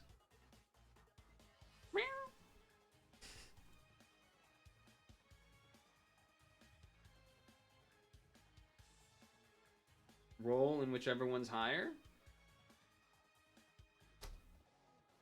The right one was higher, but it didn't really roll. Okay, the right one won again, so you both lost. It's the right one. Alright, let's see if I can get a relatively clean open here. Just a quick fan of first pre-made deck. You don't actually get to see anything, but whatever. Second pre-made. Jerma cards. Here we go. Moment of truth. Grotto Beast pre-made decks. Pack within first edition. First printing. Let's see how this bad boy tears. I would love to get a clean open here. Alright, that was a great start. This is a great start. This is what you want to see. This is what you want to see right here. That's how it's done right there. Holy moly. What a perfect open. No damage to the pack. Ooh, it's clean. Actually, perfect, clean open. Holy crap. I didn't think that would go up. Pack fresh. Pack fresh. Sniffers. Okay. I'm gonna pray that the order is that the rare is in the back. Okay. That seems to be the case. Love the start because it is not a card that we have in the pre-mades. A Biogator. Toxic Beast. Art by Bellymouth. When attacking, each player must choose one beast they have in play, and it is discarded. You may choose Biogator for this card effect. flavor text. They say bones are its toothbrush, mud its mouthwash, and that one lurks within the carnival moat. 3 power, 6 cost. When attacking, each player must choose. Pretty powerful potential ability there. Ooh, the next card is so good. It's Otto. It's Otto. Common. By Mel Scribbles. Mel Scribbles art. Otto. One power, 16. A lot for a challenger. When attacking, Gruffling Beast you have in play gain 1 power until end of turn. I don't know how many Gruffling Beast I've seen, but regardless, it's Otto. I'm not gonna put on the sunglasses right now. You're just gonna have to deal with that. Speaking of a Gruffling Beast, a Highland Destrier. This has to be a reference to something. I do not know it though. The common. Belly mouth art. 1 power, 2 cost. When attacking or defending, if Highland Destrier is above a grotto, put a card from the top of your summoning pool on the top of your deck. A crowd favorite at the robotics-filled carnival. Carnival-filled kingdom. They come and go as they see fit. So this must be a reference to the carnival stream, I guess? The ability, when attacking or defending, huh? I don't know if that's good or not, but it is interesting. I'm so glad we got Otto. Here we go, another new card. This has been great. All new cards so far. Intimidate. Common. Wish. Choose a beast on an opponent's team and you may move it to their sideline. If you do, that beast may not move to the player's team during their next turn. That can open up room for you to do an attack. The quote, you can see it yourself here. Arrow. Jerma985's. Not gonna try to replicate whatever noise he made. Okay, we have a dupe of a card that was in the free made. Haunted Manor. Pretty decent, good one. Like, strong value, but... A new card. Plunky. Gotta be a reference to something I don't know. Common. Plush Beast. As you summon Plunky, you may choose to reveal all players the cards spent to pay its summoning cost. If each card revealed in this way is the same card type, Plunky does not gain Summoning Sadness and gains 2 power until the end of turn. An old friend. So I wonder this might be Jerma's like childhood doll or stuffed animal. That's my guess.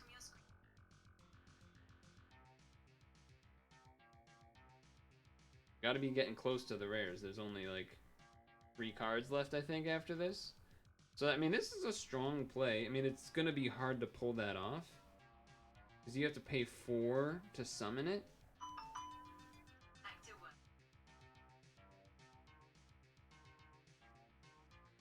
But if you have a deck of, like, more beast, of mostly beasts, then, like, you know, maybe. Here we go. A Toy Rex. Great name. Great art. 5 power. This thing is huge. The common. Tectic Beast. Oh, this is a vanilla creature, ladies and gentlemen. That's right. No abilities. Just a big honking guy. Or girl. Or robot. Flavor text. A small creature with a big attitude. Despite its size, it will take on any opponent if it is threatened or bored.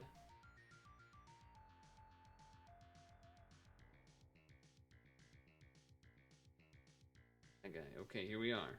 Next. Eat It Up. We've only had like 1 duplicate, right? The Haunted Manor. That's like really... Well, I guess I don't know how many are in the set, but I'm pretty happy so far. Eat It Up. It's a common wish. Choose a beast on your team and gains 1 power until the end of turn. Then draw a card. Cantrip with a little bonus. It's not bad. And it only costs 1. Ladies and gentlemen, the apple has come to the rescue rumble. Thank goodness for the apple. Jerma. Here we go.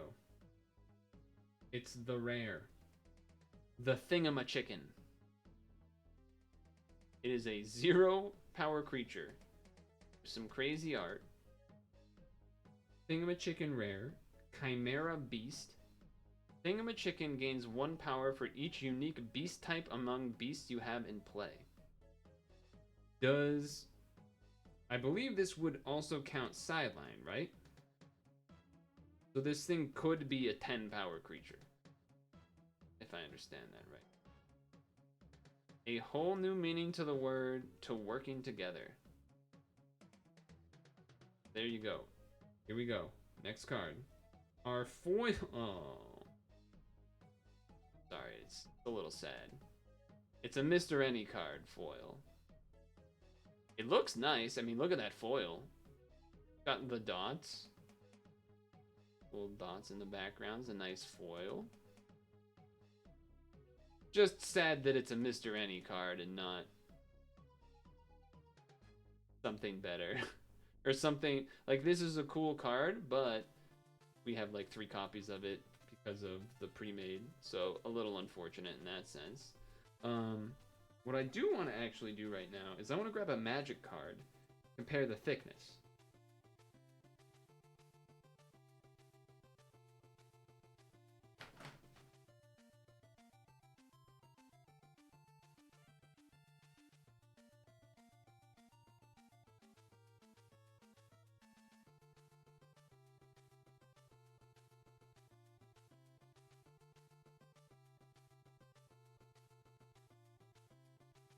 Okay.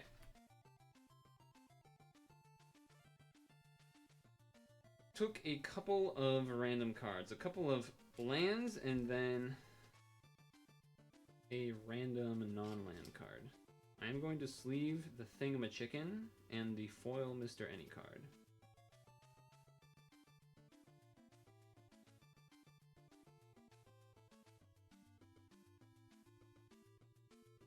Sorry, I got distracted myself because I touched the surface of the Mr. Any card. It almost has a sticky quality to it a little bit.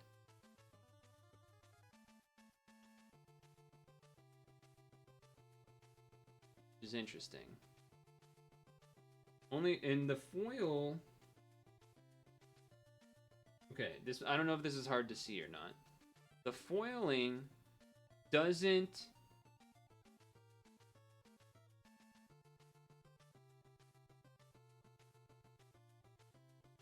The foiling is not on the... Okay, the character of Mr. Any card is not foiled. It's just the background stuff. So him himself is not sticky. Foil itself, sticky. Not like sticky might be a little. Don't interpret that to be like sticky goo or something. Just like it has a little. Like if you were to run your finger on it, you'd be like, oh, that's a little more texture and grabby than I would have when you just go on a normal card.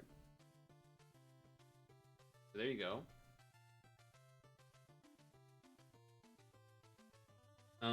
Okay. And now I want to compare some thickness to some normal magic cards here.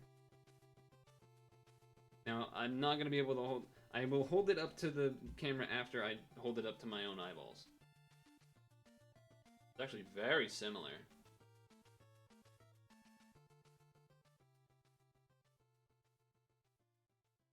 The thickness is nearly identical. Interesting. I was expecting it to be a little different.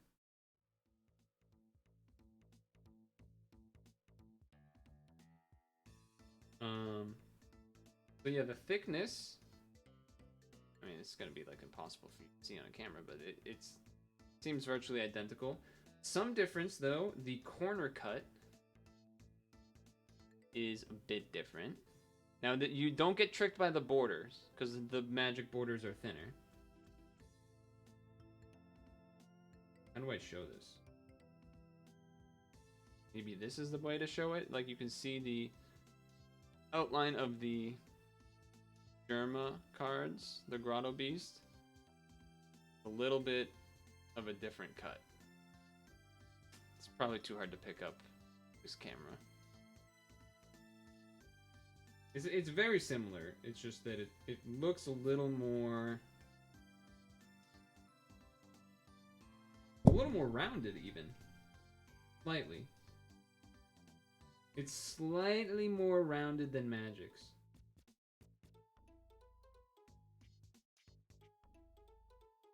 That's how I would say it. Now I know you were asking about, do they have the bend? I think they have a slight one. Yeah, this one definitely does. The Eat It Up doesn't really. Oh yeah, look at these two.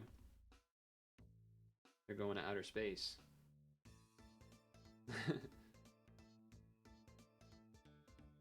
They're running away from each other. Flunky and the Toy Rex here. And it's the same, you know, tilt up.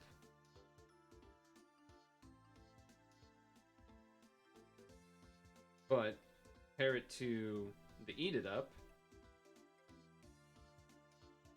I don't know if it's easy to do that. You can kind of see it there. This is the Toy Rex, or the, what is this? This is Plunky. The Eat It Up is pretty flat in comparison. So, not all of the cards, but it definitely seems like most of them. Yeah, that one does. That one does. Not as heavy. Yep. Yeah, so they basically all have it. Varying degrees of severity, but they pretty much all have it. We gonna laminate these bitches? I mean, we're gonna put them in sleeves. So let's do that. I'll sleeve all the ones from the pack right now, just because it'll help me differentiate. Since I don't have...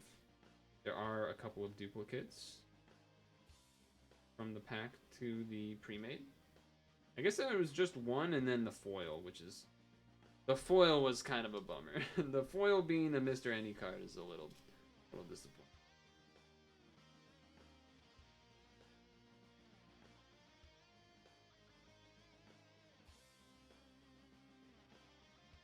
But what are you gonna do?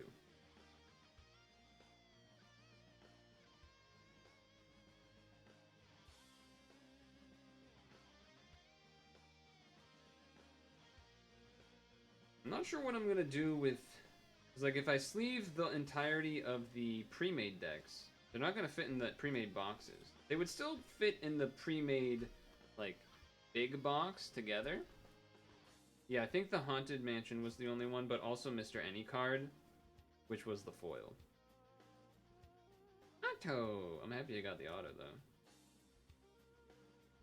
I don't know if... Did we know that auto was a card already? Am I the first... world record first auto opener? I doubt it, because it's a common. But, you know, whatever. Alright. The pack is sleeved.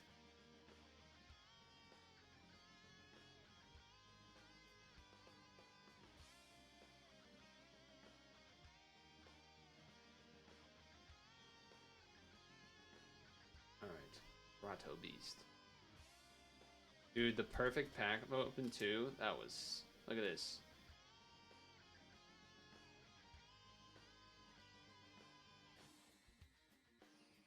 Auto is widely shared because it's a great card.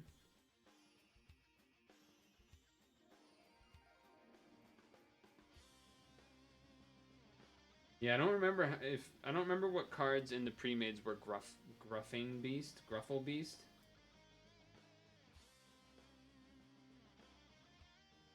Meowdy. Alright, I need to fucking neck stretch. I've been looking down for like 3 hours straight. I just need to do like a little posture check here. Ugh.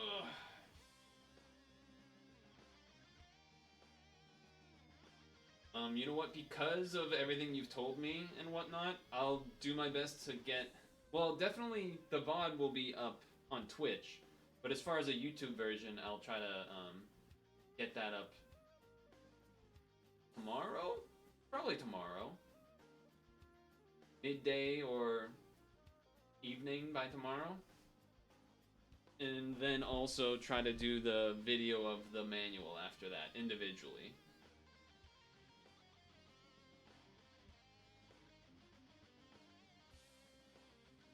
Because I imagine, well, should I do the manual, should I do just the rulebook manually, or should I have the opening of the box with it? I don't know. Probably not, right? I don't know. Alright, hold on. Water. Water me.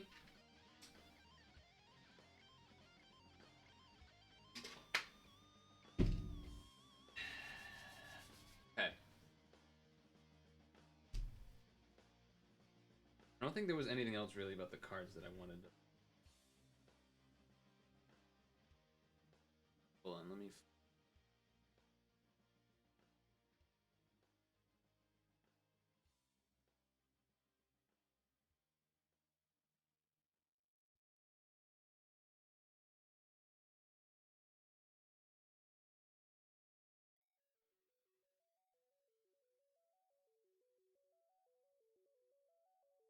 Thinking.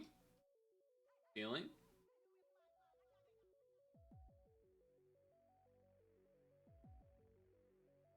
I feel like I need to, like, somehow not know which one I'm picking up.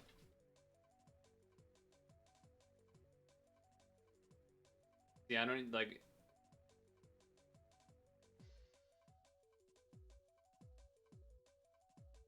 Do they feel different? Kind of. Oh, they're two magic cards. Alright, well that proves that theory wrong, I think.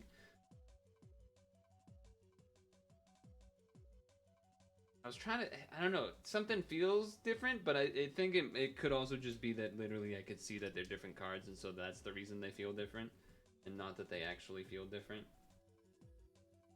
So, don't think I can really give you any guarantee on that, but I was trying. Can't say I didn't try. I tried to see if I could feel the difference. Okay. Here we go. The second and last pack, because there was only two. It would be great if I could get another perfect open, but it's not easy. Unfold. Now this is where the danger happens. Looking good. Looking real good.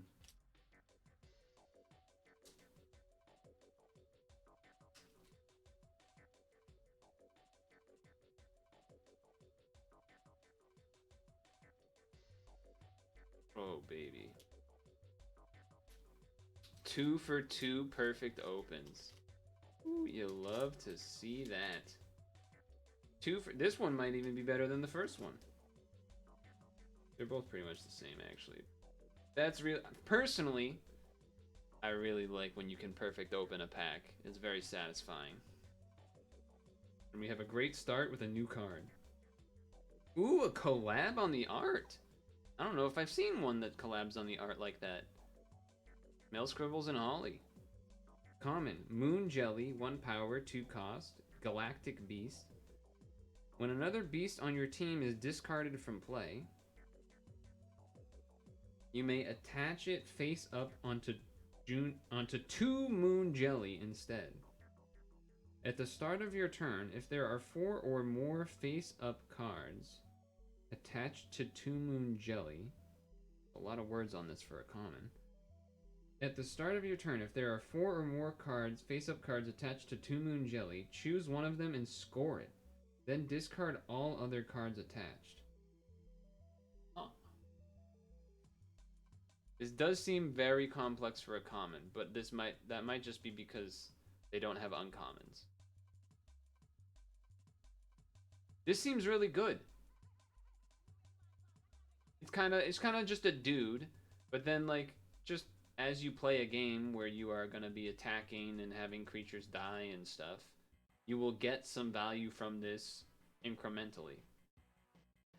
Potentially, I would say the reason that maybe this wouldn't be good, because like otherwise this is just sits here as a creature and it does, you know, it exists as a creature, and as the game happens over time, you can get some value out of it without having to do extra work. That's the better way to word it. You will get value without having to do extra work. It will just occur. The only thing would be that it is slow, right? So, depending on how fast this game is, this might not do anything a lot of the time. And that's one of those, you don't really know until you play the game a little bit. Like with Magic, you know, if this was a Magic card, I would say, you know, there's some sort of thing where like, oh, 4 cards attached, then you get some nice benefit. Because obviously a score is very powerful. 4 creatures having to die within the course of a game, not unheard of, but also is something that could just not happen in some games too. Or maybe you would get it once, which is still like a fine value for a low cost creature, but you know, could be really powerful, could be average, could be really bad. Don't really know, because we don't know how the game plays here. The 30s Milkman Common Challenger. Look at that art. Done by Gwen M. When a card effect an opponent activates allows them to search their deck or look at cards at the top of their deck, draw a card. Ooh, so this is like a tax slash Punisher card, kind of, in a way. Milkman by day, wrestler by night. That's what it says on the truck there. I had to look closer. Okay, that's kind of neat. Ooh, another new one. Puppet Beast. Ventriloquist is a great name. That's a really good name. I love that. Common. Sterner art. Puppet Beast. 2 power, 4 cost, so a little heavy on the cost, but what's it do? When summoned, attach all cards from your hand face down onto Ventriloquist, then draw that many cards? At the start of your turn, you may return a face-down card attached to Okay, that's really powerful. That is a lot of card advantage. Granted, over time, but still, that's pretty powerful. You know what this would be? This would be, well, I was going to say this would be a great turn 1 play, but you only have 6 cards in your hand turn 1. So you would have to play this, ditch 4 cards, then you'd only have 1 card in hand. Well, then you draw that many. And then you know what? This would be a good turn 1 play, I feel like, right? Although your opponent would draw 4 cards, right? I don't know. This feels like it should be powerful, though. Not like OP, but like a solid play. Very cool. More unique cards. I love it. I don't know what this is referencing. You start with 6 and you draw. So okay, so you're kind of starting with 7. So it's not like Magic where first player doesn't draw. That's right. Kind of forgot. Similar company. Everything looks the same. 4 cost wish, so this better do something real good. Choose a beast on your team. It gains 2 power until end of turn for each other beast with the same name as the chosen beast in play. Welcome to the monthly meeting of the Byaz. Byaz? Byaz? How do you, B-Y-E-A-H-S? The Byaz? Welcome to the monthly meeting of the Byaz? Byaz? I'm trying to think how powerful that is. 2 power for each other beast with the same name. You can only have 3 cards in the deck. You just typed it out. I know what it I know what it's spelled. I know how it's spelled. Yes. That's funny. So you can only really. It will only ever give +4 power. You'd have to have 3 of the same creature in play.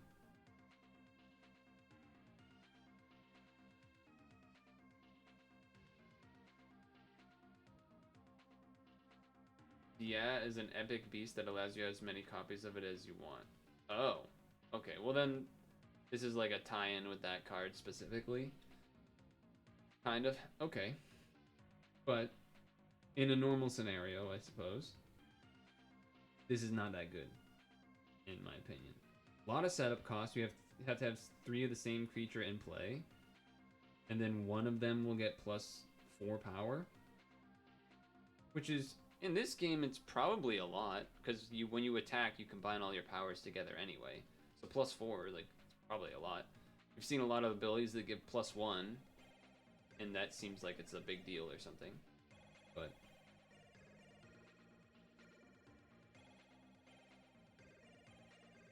seems hard sell for me. Seems like a hard sell. Metro Metropolis. Okay, Metro Metropolis. Common. Grotto. 4. Cost. The art is Metro Metropolis. Common. When the result on a die you roll is an even number, the beast above Metropolis gains 2 power until end of turn. When the result, ooh, that's crazy gamble. When the result on a die you roll is 1?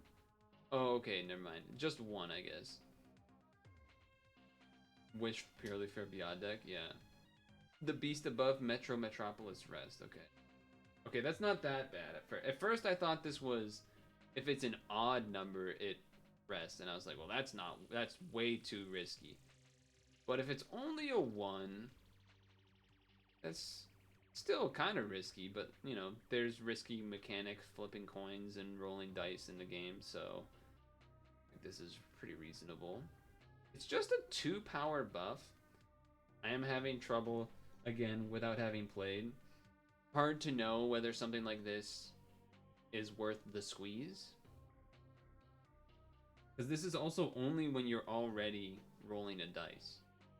So, a die. So, you have to have something else that's triggering this in the first place, which I don't remember if there was a creature that makes something where, like, oh, every turn you can do a die roll. There might be. I don't remember. We've looked through a lot of cards already. But that's kind of what I'm thinking of when I see this, is like a lot of setup.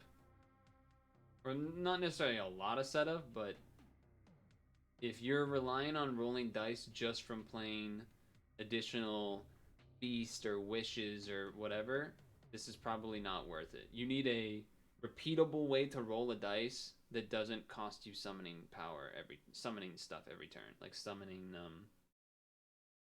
resources rather every turn.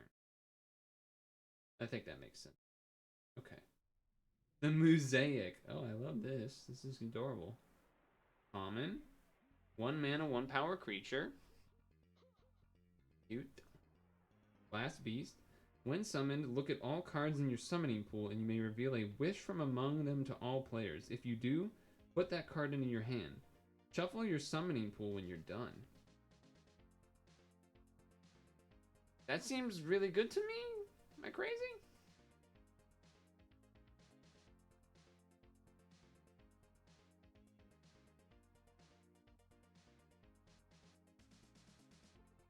Maybe not really good, but like that seems, for like a one cost beast, I'm saying, that seems pretty good. You'll just get a free card. It's like a, you know, it's not quite draw a card, but it's also not quite do nothing. Like you get a card most of the time. You're gonna be, I mean, you got to make sure you play a wish first. So you're not gonna be playing this on turn 1. But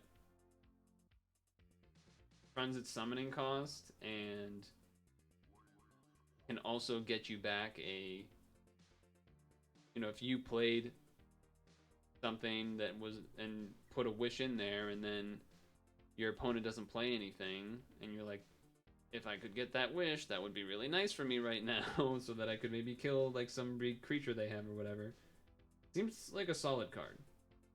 Not something I would probably have 4 of in a deck, but you know, maybe unless there was some crazy like wish thing. But anyway, Strong Rat. He's looking buff. This is a common. He has 1 power though. He's lifting weights. But he's 5 cost, and he's a rat beast.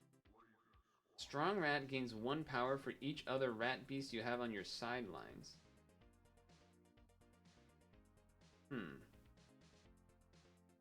In here...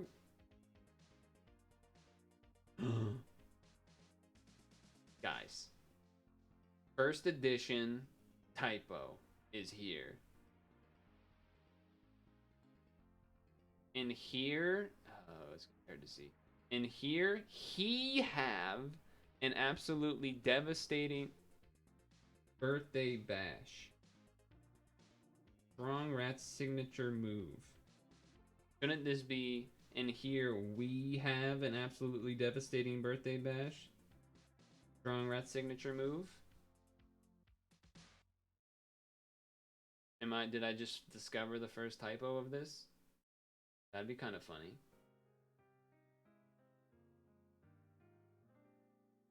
Here, he have? It has to be we have. Especially because it's surrounded by 2 words with H's, you gotta think that's a typo. There just was accidentally an H in there, right? Might coincide with the reference. Okay, maybe it is. I don't know the reference. Well, I mean, I know what a rat is and like rat stuff with Jerma, but not related to here, he have.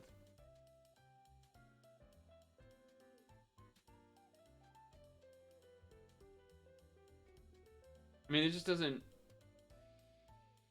Especially since it doesn't have quotes around it.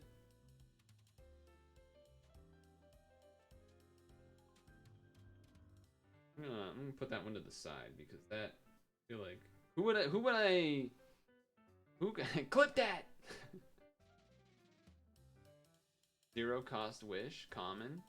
Choose a player and they put top 3 cards of their deck into their summoning pool. Clip it, quick! Oh, this is powerful.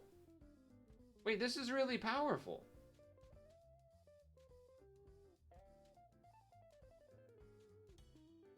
You would target your opponent, so then you can play more stuff, right? Am I crazy? Like, it's 0 cost, so then you make them target, so then you can play another, like, that's really good. This is really good, right? Am I crazy? Makes it so you can more likely summon multiple stuff because they'll still have stuff in their summoning pool. That seems really, really good.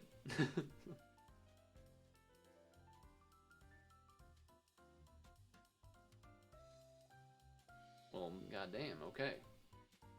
I think the next might be a rare, but I feel like this is the rare. Anyway, here we go, the rare. The Rumble Ring, let's go! The epic Grotto Rumble Ring. When the beast or challenger above Rumble Ring attacks alone, the attacked player may choose only 1 beast or challenger to defend. That's cool. Lord Xeraxos may have brought chaos to this world, but he also delivered the Jerma Rumble to all. I got the Rumble Ring, baby.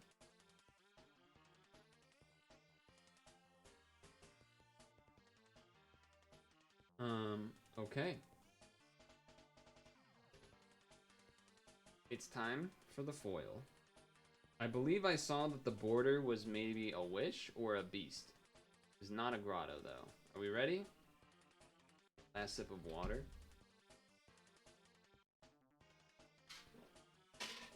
The last card. I don't think we've gotten any duplicates this pack, which I probably just jinxed it, but... Oh! It's a rare foil! Let's go! Also, important to note, I'll have to take off the... Okay, let's read the Greedy Grinner first. An Epic Wish foil. 4 cost. Jason Rainville art. Set aside... Oh, this is crazy. Set aside any number of cards from your score pile. Then choose an opponent and they do the same. Then you both play a game of rock, paper, scissors. The winner scores cards from the top of their deck equal to the number of cards set aside and returns the set aside cards to their score pile. The loser discards the card they set aside. If there is a draw, both players return their set aside cards to the score pile. I'll be taking this one, the Greedy Grinner. Yes, you called it out, which was what I was going to show. It is a different foil type. And maybe you already knew that was a thing, but I did not. The Mr. Any card is dots and like little blobs. I had to skip this song. Little dots and blobs, whereas the Greedy Grinner has like little circle things. Little disc.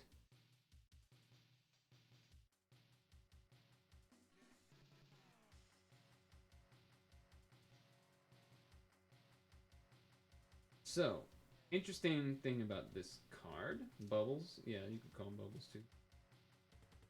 Interesting thing about the Greedy Grinner is that, well, there's a lot of things. Basically, you're gambling, you know, you put out your wager of what you're going to gamble for your score.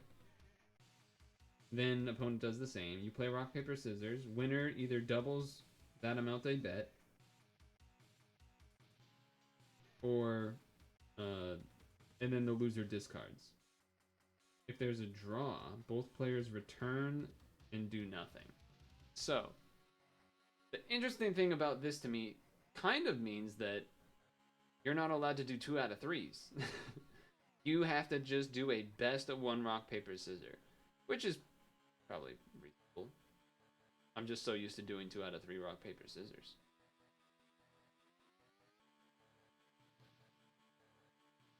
That's...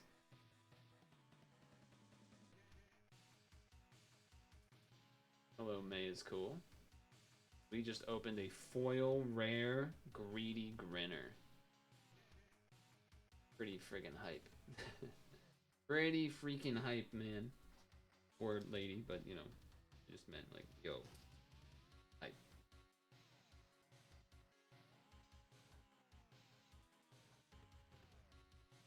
Very awesome. Looking at the cards, comparing them to the other cards to see if they also have that flatness or not, or rather the lack of flatness. These seem to be less warped than the... Well, this one's a little bit more than the others. Some are... Yeah, that one's a little more. This one's a little more. This one's a little more. Okay, okay. Definitely some more than others, but in general, I would say we also got the Rumble Ring as our other rare, which is hype. In this, or not the other rare, the normal rare for the pack was a Rumble Ring, which is awesome. And then we got the Greedy Grinner, which is also really cool. Well, I have to say I'm pretty happy with how our packs went. The only disappointment, Mr. Any card being the foil in the first pack, just because the pre-made decks have Mr. Any cards in them already. That part was a little disappointing. But and then the other duplicate would have been the Haunted Manor. Otherwise, we got the rare. So the pre-made starter kit comes with 2 packs, so we just finished opening them. Thingamachicken was the rare in the first pack. Pretty neat. We got an auto. And then we got some other stuff.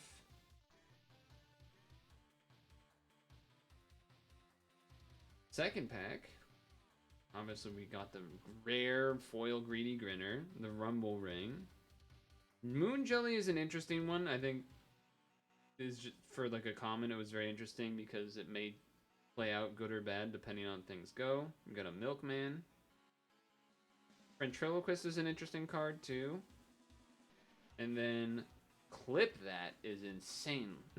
This card seems really, really good.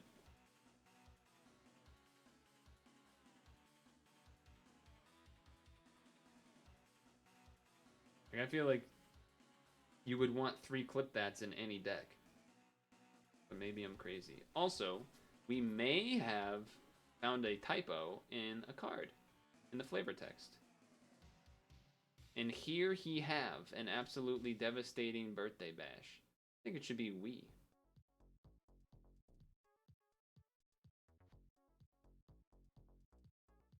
Yeah, I guess you would know which ones have been more new to you that you haven't seen and stuff. I think he's shown the Rumble Ring before, right? Maybe? Think of a chicken's cool, though. I think that pretty much, I mean, there's nothing else new to open. I would probably going to sleeve the pre-made decks. So, again, I don't know what I'm going to do with the boxes because they probably won't fit the deck anymore, but I'm not sure. Clean opens on the packs was awesome too. That way I can those if I wish. I really like the dice. Really cool. Should be interesting to see what happens. I don't know, you know, the stuffed toy or the zombie hand puppet. Those were also new to you. Those ones were pretty neat, for sure. The ventriloquist and the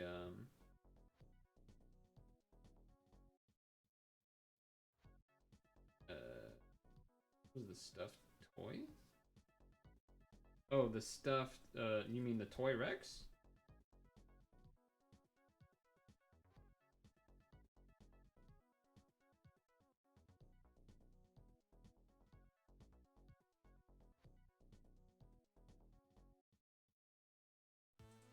Toy Rex. The beat up pony.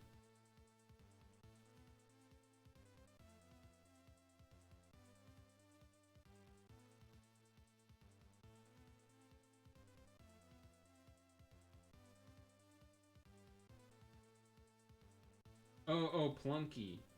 Plunky. Right. Yeah. I got you.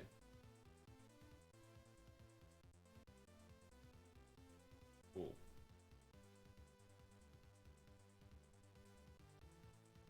Oh man, there must be some switch delay. Oh, let's sleeve the pack cards.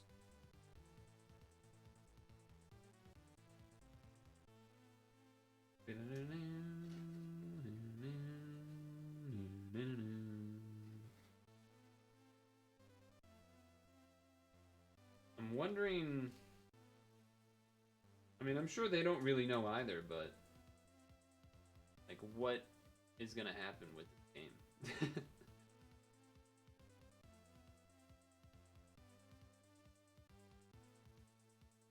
Hard to say, really. Like how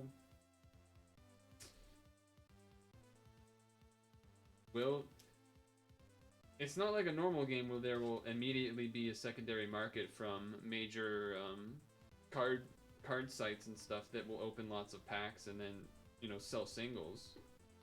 That's probably not happening, but they're working on Tabletop Simulator. That's cool. You know what? I do remember them mentioning that they would want like a free way for people to play. I guess Tabletop Simulator is probably that. But that mainly, this card seems like I don't know. To me, this just seems, based on my non-having actually played the game understanding, this card seems really good.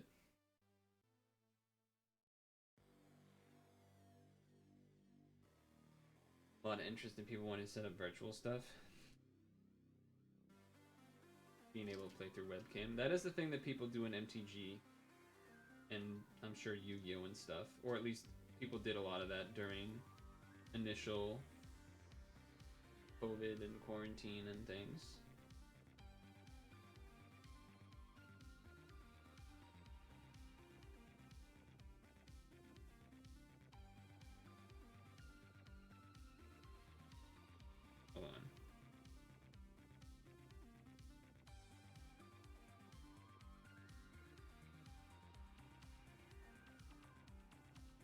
think...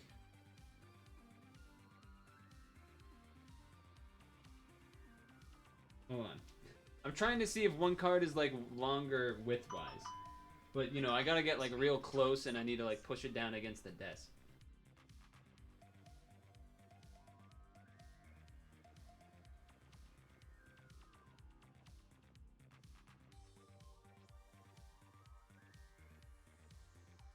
You can't see me, but I'm going like this.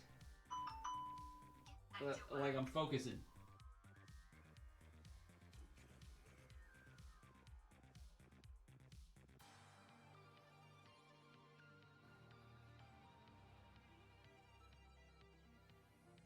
Can't tell.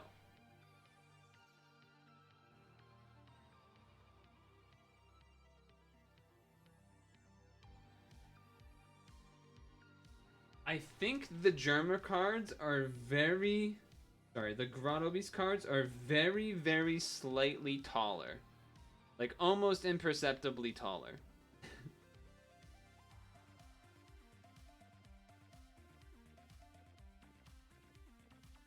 I'm pretty confident they're taller by a smidge.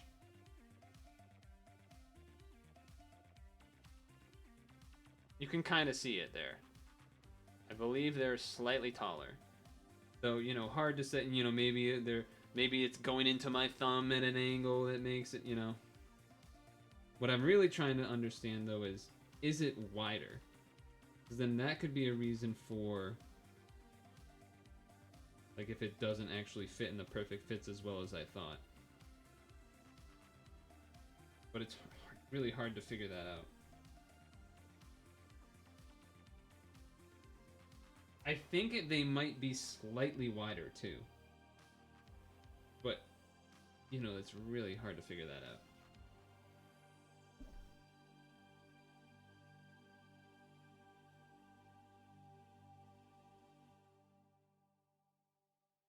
Let me use the second magic card as a comparison.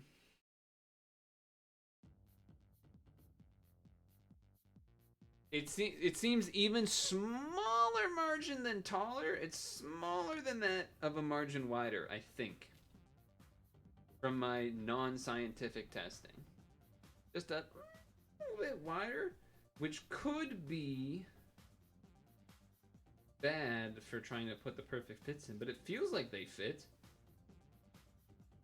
But I don't know if that would be causing... It looks like they fit fine to me.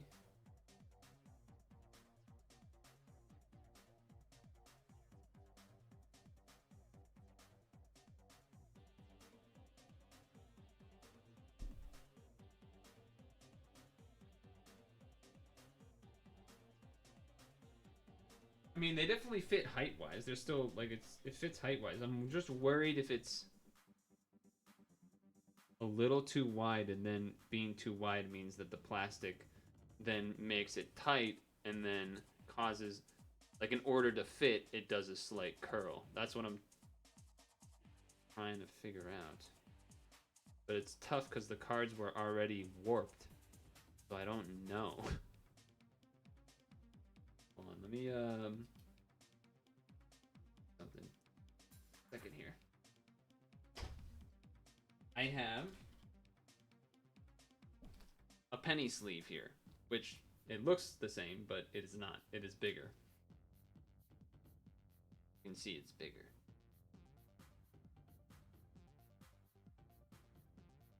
Now this will fit no problem, of course.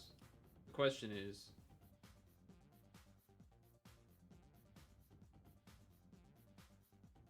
obviously, fits fine. Wasn't the issue. Often what you would do is you do a perfect fit card, and then you put that in a secondary sleeve. In this case, I'm using a penny sleeve, but... And then that way you have protection, top, bottom, extra. Pretty common way to do it. But... And I'm just one. You can see this is the perfect fit. It causes a slight gap. See that? slight gap of the plastic in the card. I can't tell if that is because of the card size or because of the cards. So, let me put a magic card in a perfect sleeve. And compare. Yeah, you can see the difference. Look at the top one is the magic card. Bottom one is the Grotto Beast. Virtually no gap on the magic card, whereas the Grotto Beast, you can see the plastic separated on the top half of it.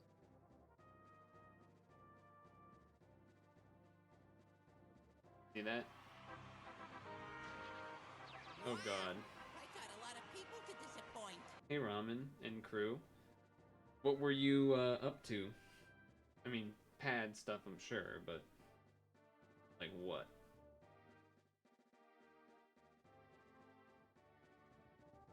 We were doing some very deep diving on the new Grotto Beast cards, aka the Jerma985's. Okay, sorry, the Jerma card game Grotto Beast. 3P carry for Dragon Quest Booger Bean was hilarious. It kept failing. Well, I was probably ending soon. I mean, it's already past 9 by quite a bit, but I was really trying to determine if these cards are too big for perfect fits. I mean, it looks tight, but me holding it over. It looks like it's tight, but it looks like it should work. But for those of you that don't know, Grotto Beast is a card game for Jerma985 and his fans, basically. You shall be off to make your whatever dinner food that is. Whatever your food is. But yeah, Jerma985, lots of community references and fun stuff. It's an actual card game. And I got the starter play kit, which has 2 pre-made decks and then 2 packs, which we have finished finally opening it all. And I was comparing to the size of Magic cards and stuff, and we were just trying to figure out if these cards are... Like, I want to find, like, a perfectly flat Jerma card, Grotto Beast card, and put it in a perfect sleeve to see if it doesn't make the perfect sleeve have a gap. Because this might just be that the cards are ever so slightly big, and that you shouldn't put it in a perfect sleeve, or a perfect fit, rather. Which I could certainly imagine being true. It would not surprise me. But how was Pad for the Pad people?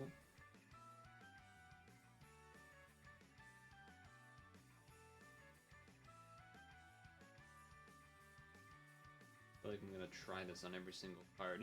It's gonna be the same every time. That's pretty good. I mean, there's a little gap, but not as bad as the other ones. But still, it's less than a Magic card. Or it's more than... Well, that's actually pretty close to a Magic card. In terms of being, like, no gap. I would say that that's rather identical. I would say so. Man, this is bothering me. I want a clean answer. And I don't have one yet. I want a clean answer to this dang question. Grab another. Give me a Crabcha?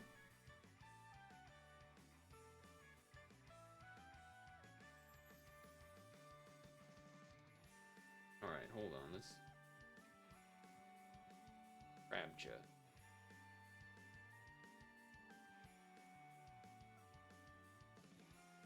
I would love to know from someone else that tries this to see if it's the case.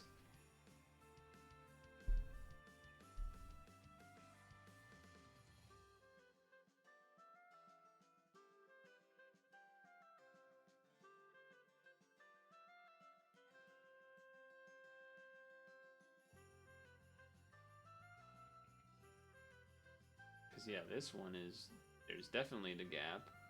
And then, you know, it's curving upwards, like this. Curving this way.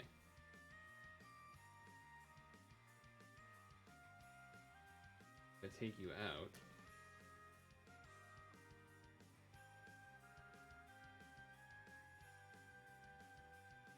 If I take you out, you don't curve that way, but I don't know what to think, guys. I don't know what to think. Would love to, I don't know, flowers. If you find out that answer, I would love to know. As far as, and I guess for the brand, it is this, which is KMC is the name, which is, it's a pretty popular, well-known KMC Perfect Fits. I don't think it has, does it have the dimensions written on here? Product is made to fit tightly to a standard size card. So it should fit. It should fit. But I can't tell. I can't tell if it's too tight or if oh, there's the size. 64 by 89 millimeters. So, there you go. I think that's gonna end it for today. Certainly didn't anticipate this taking the whole stream, but I had a fun time going through it all, and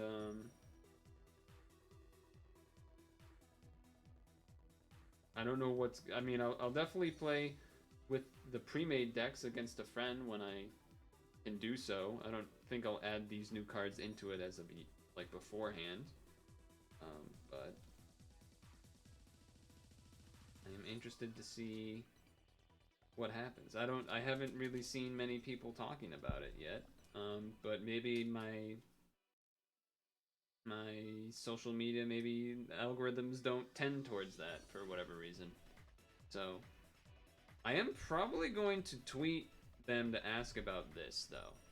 I think I'll take a picture of this card and then tweet and ask them if this is a typo or not. Because the others you already knew with the booklet, the official rule book, but that one you weren't familiar with, so I'm curious to know.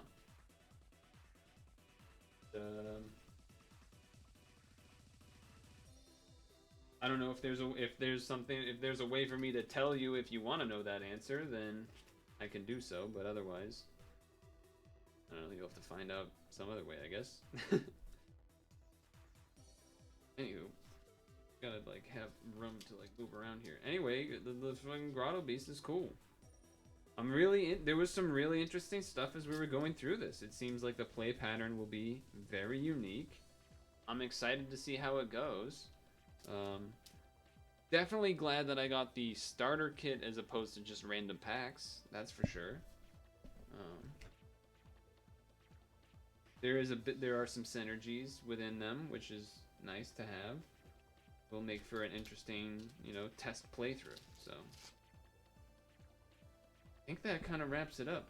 Friday, I'm going to see the Mario movie.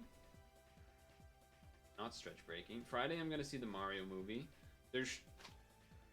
And unless my friend that I'm going with doesn't want to have anything to do with stream, we might do some activities on stream when we get back. Probably also talk about the movie a little bit, but play some games, but also there's an activity I have set up a little bit for us to potentially do if he, so I think that's gonna do it. I don't think that, I mean, we could raid Jerma. I guess we raid Jerma, right? Is he live? He is? That's a miracle.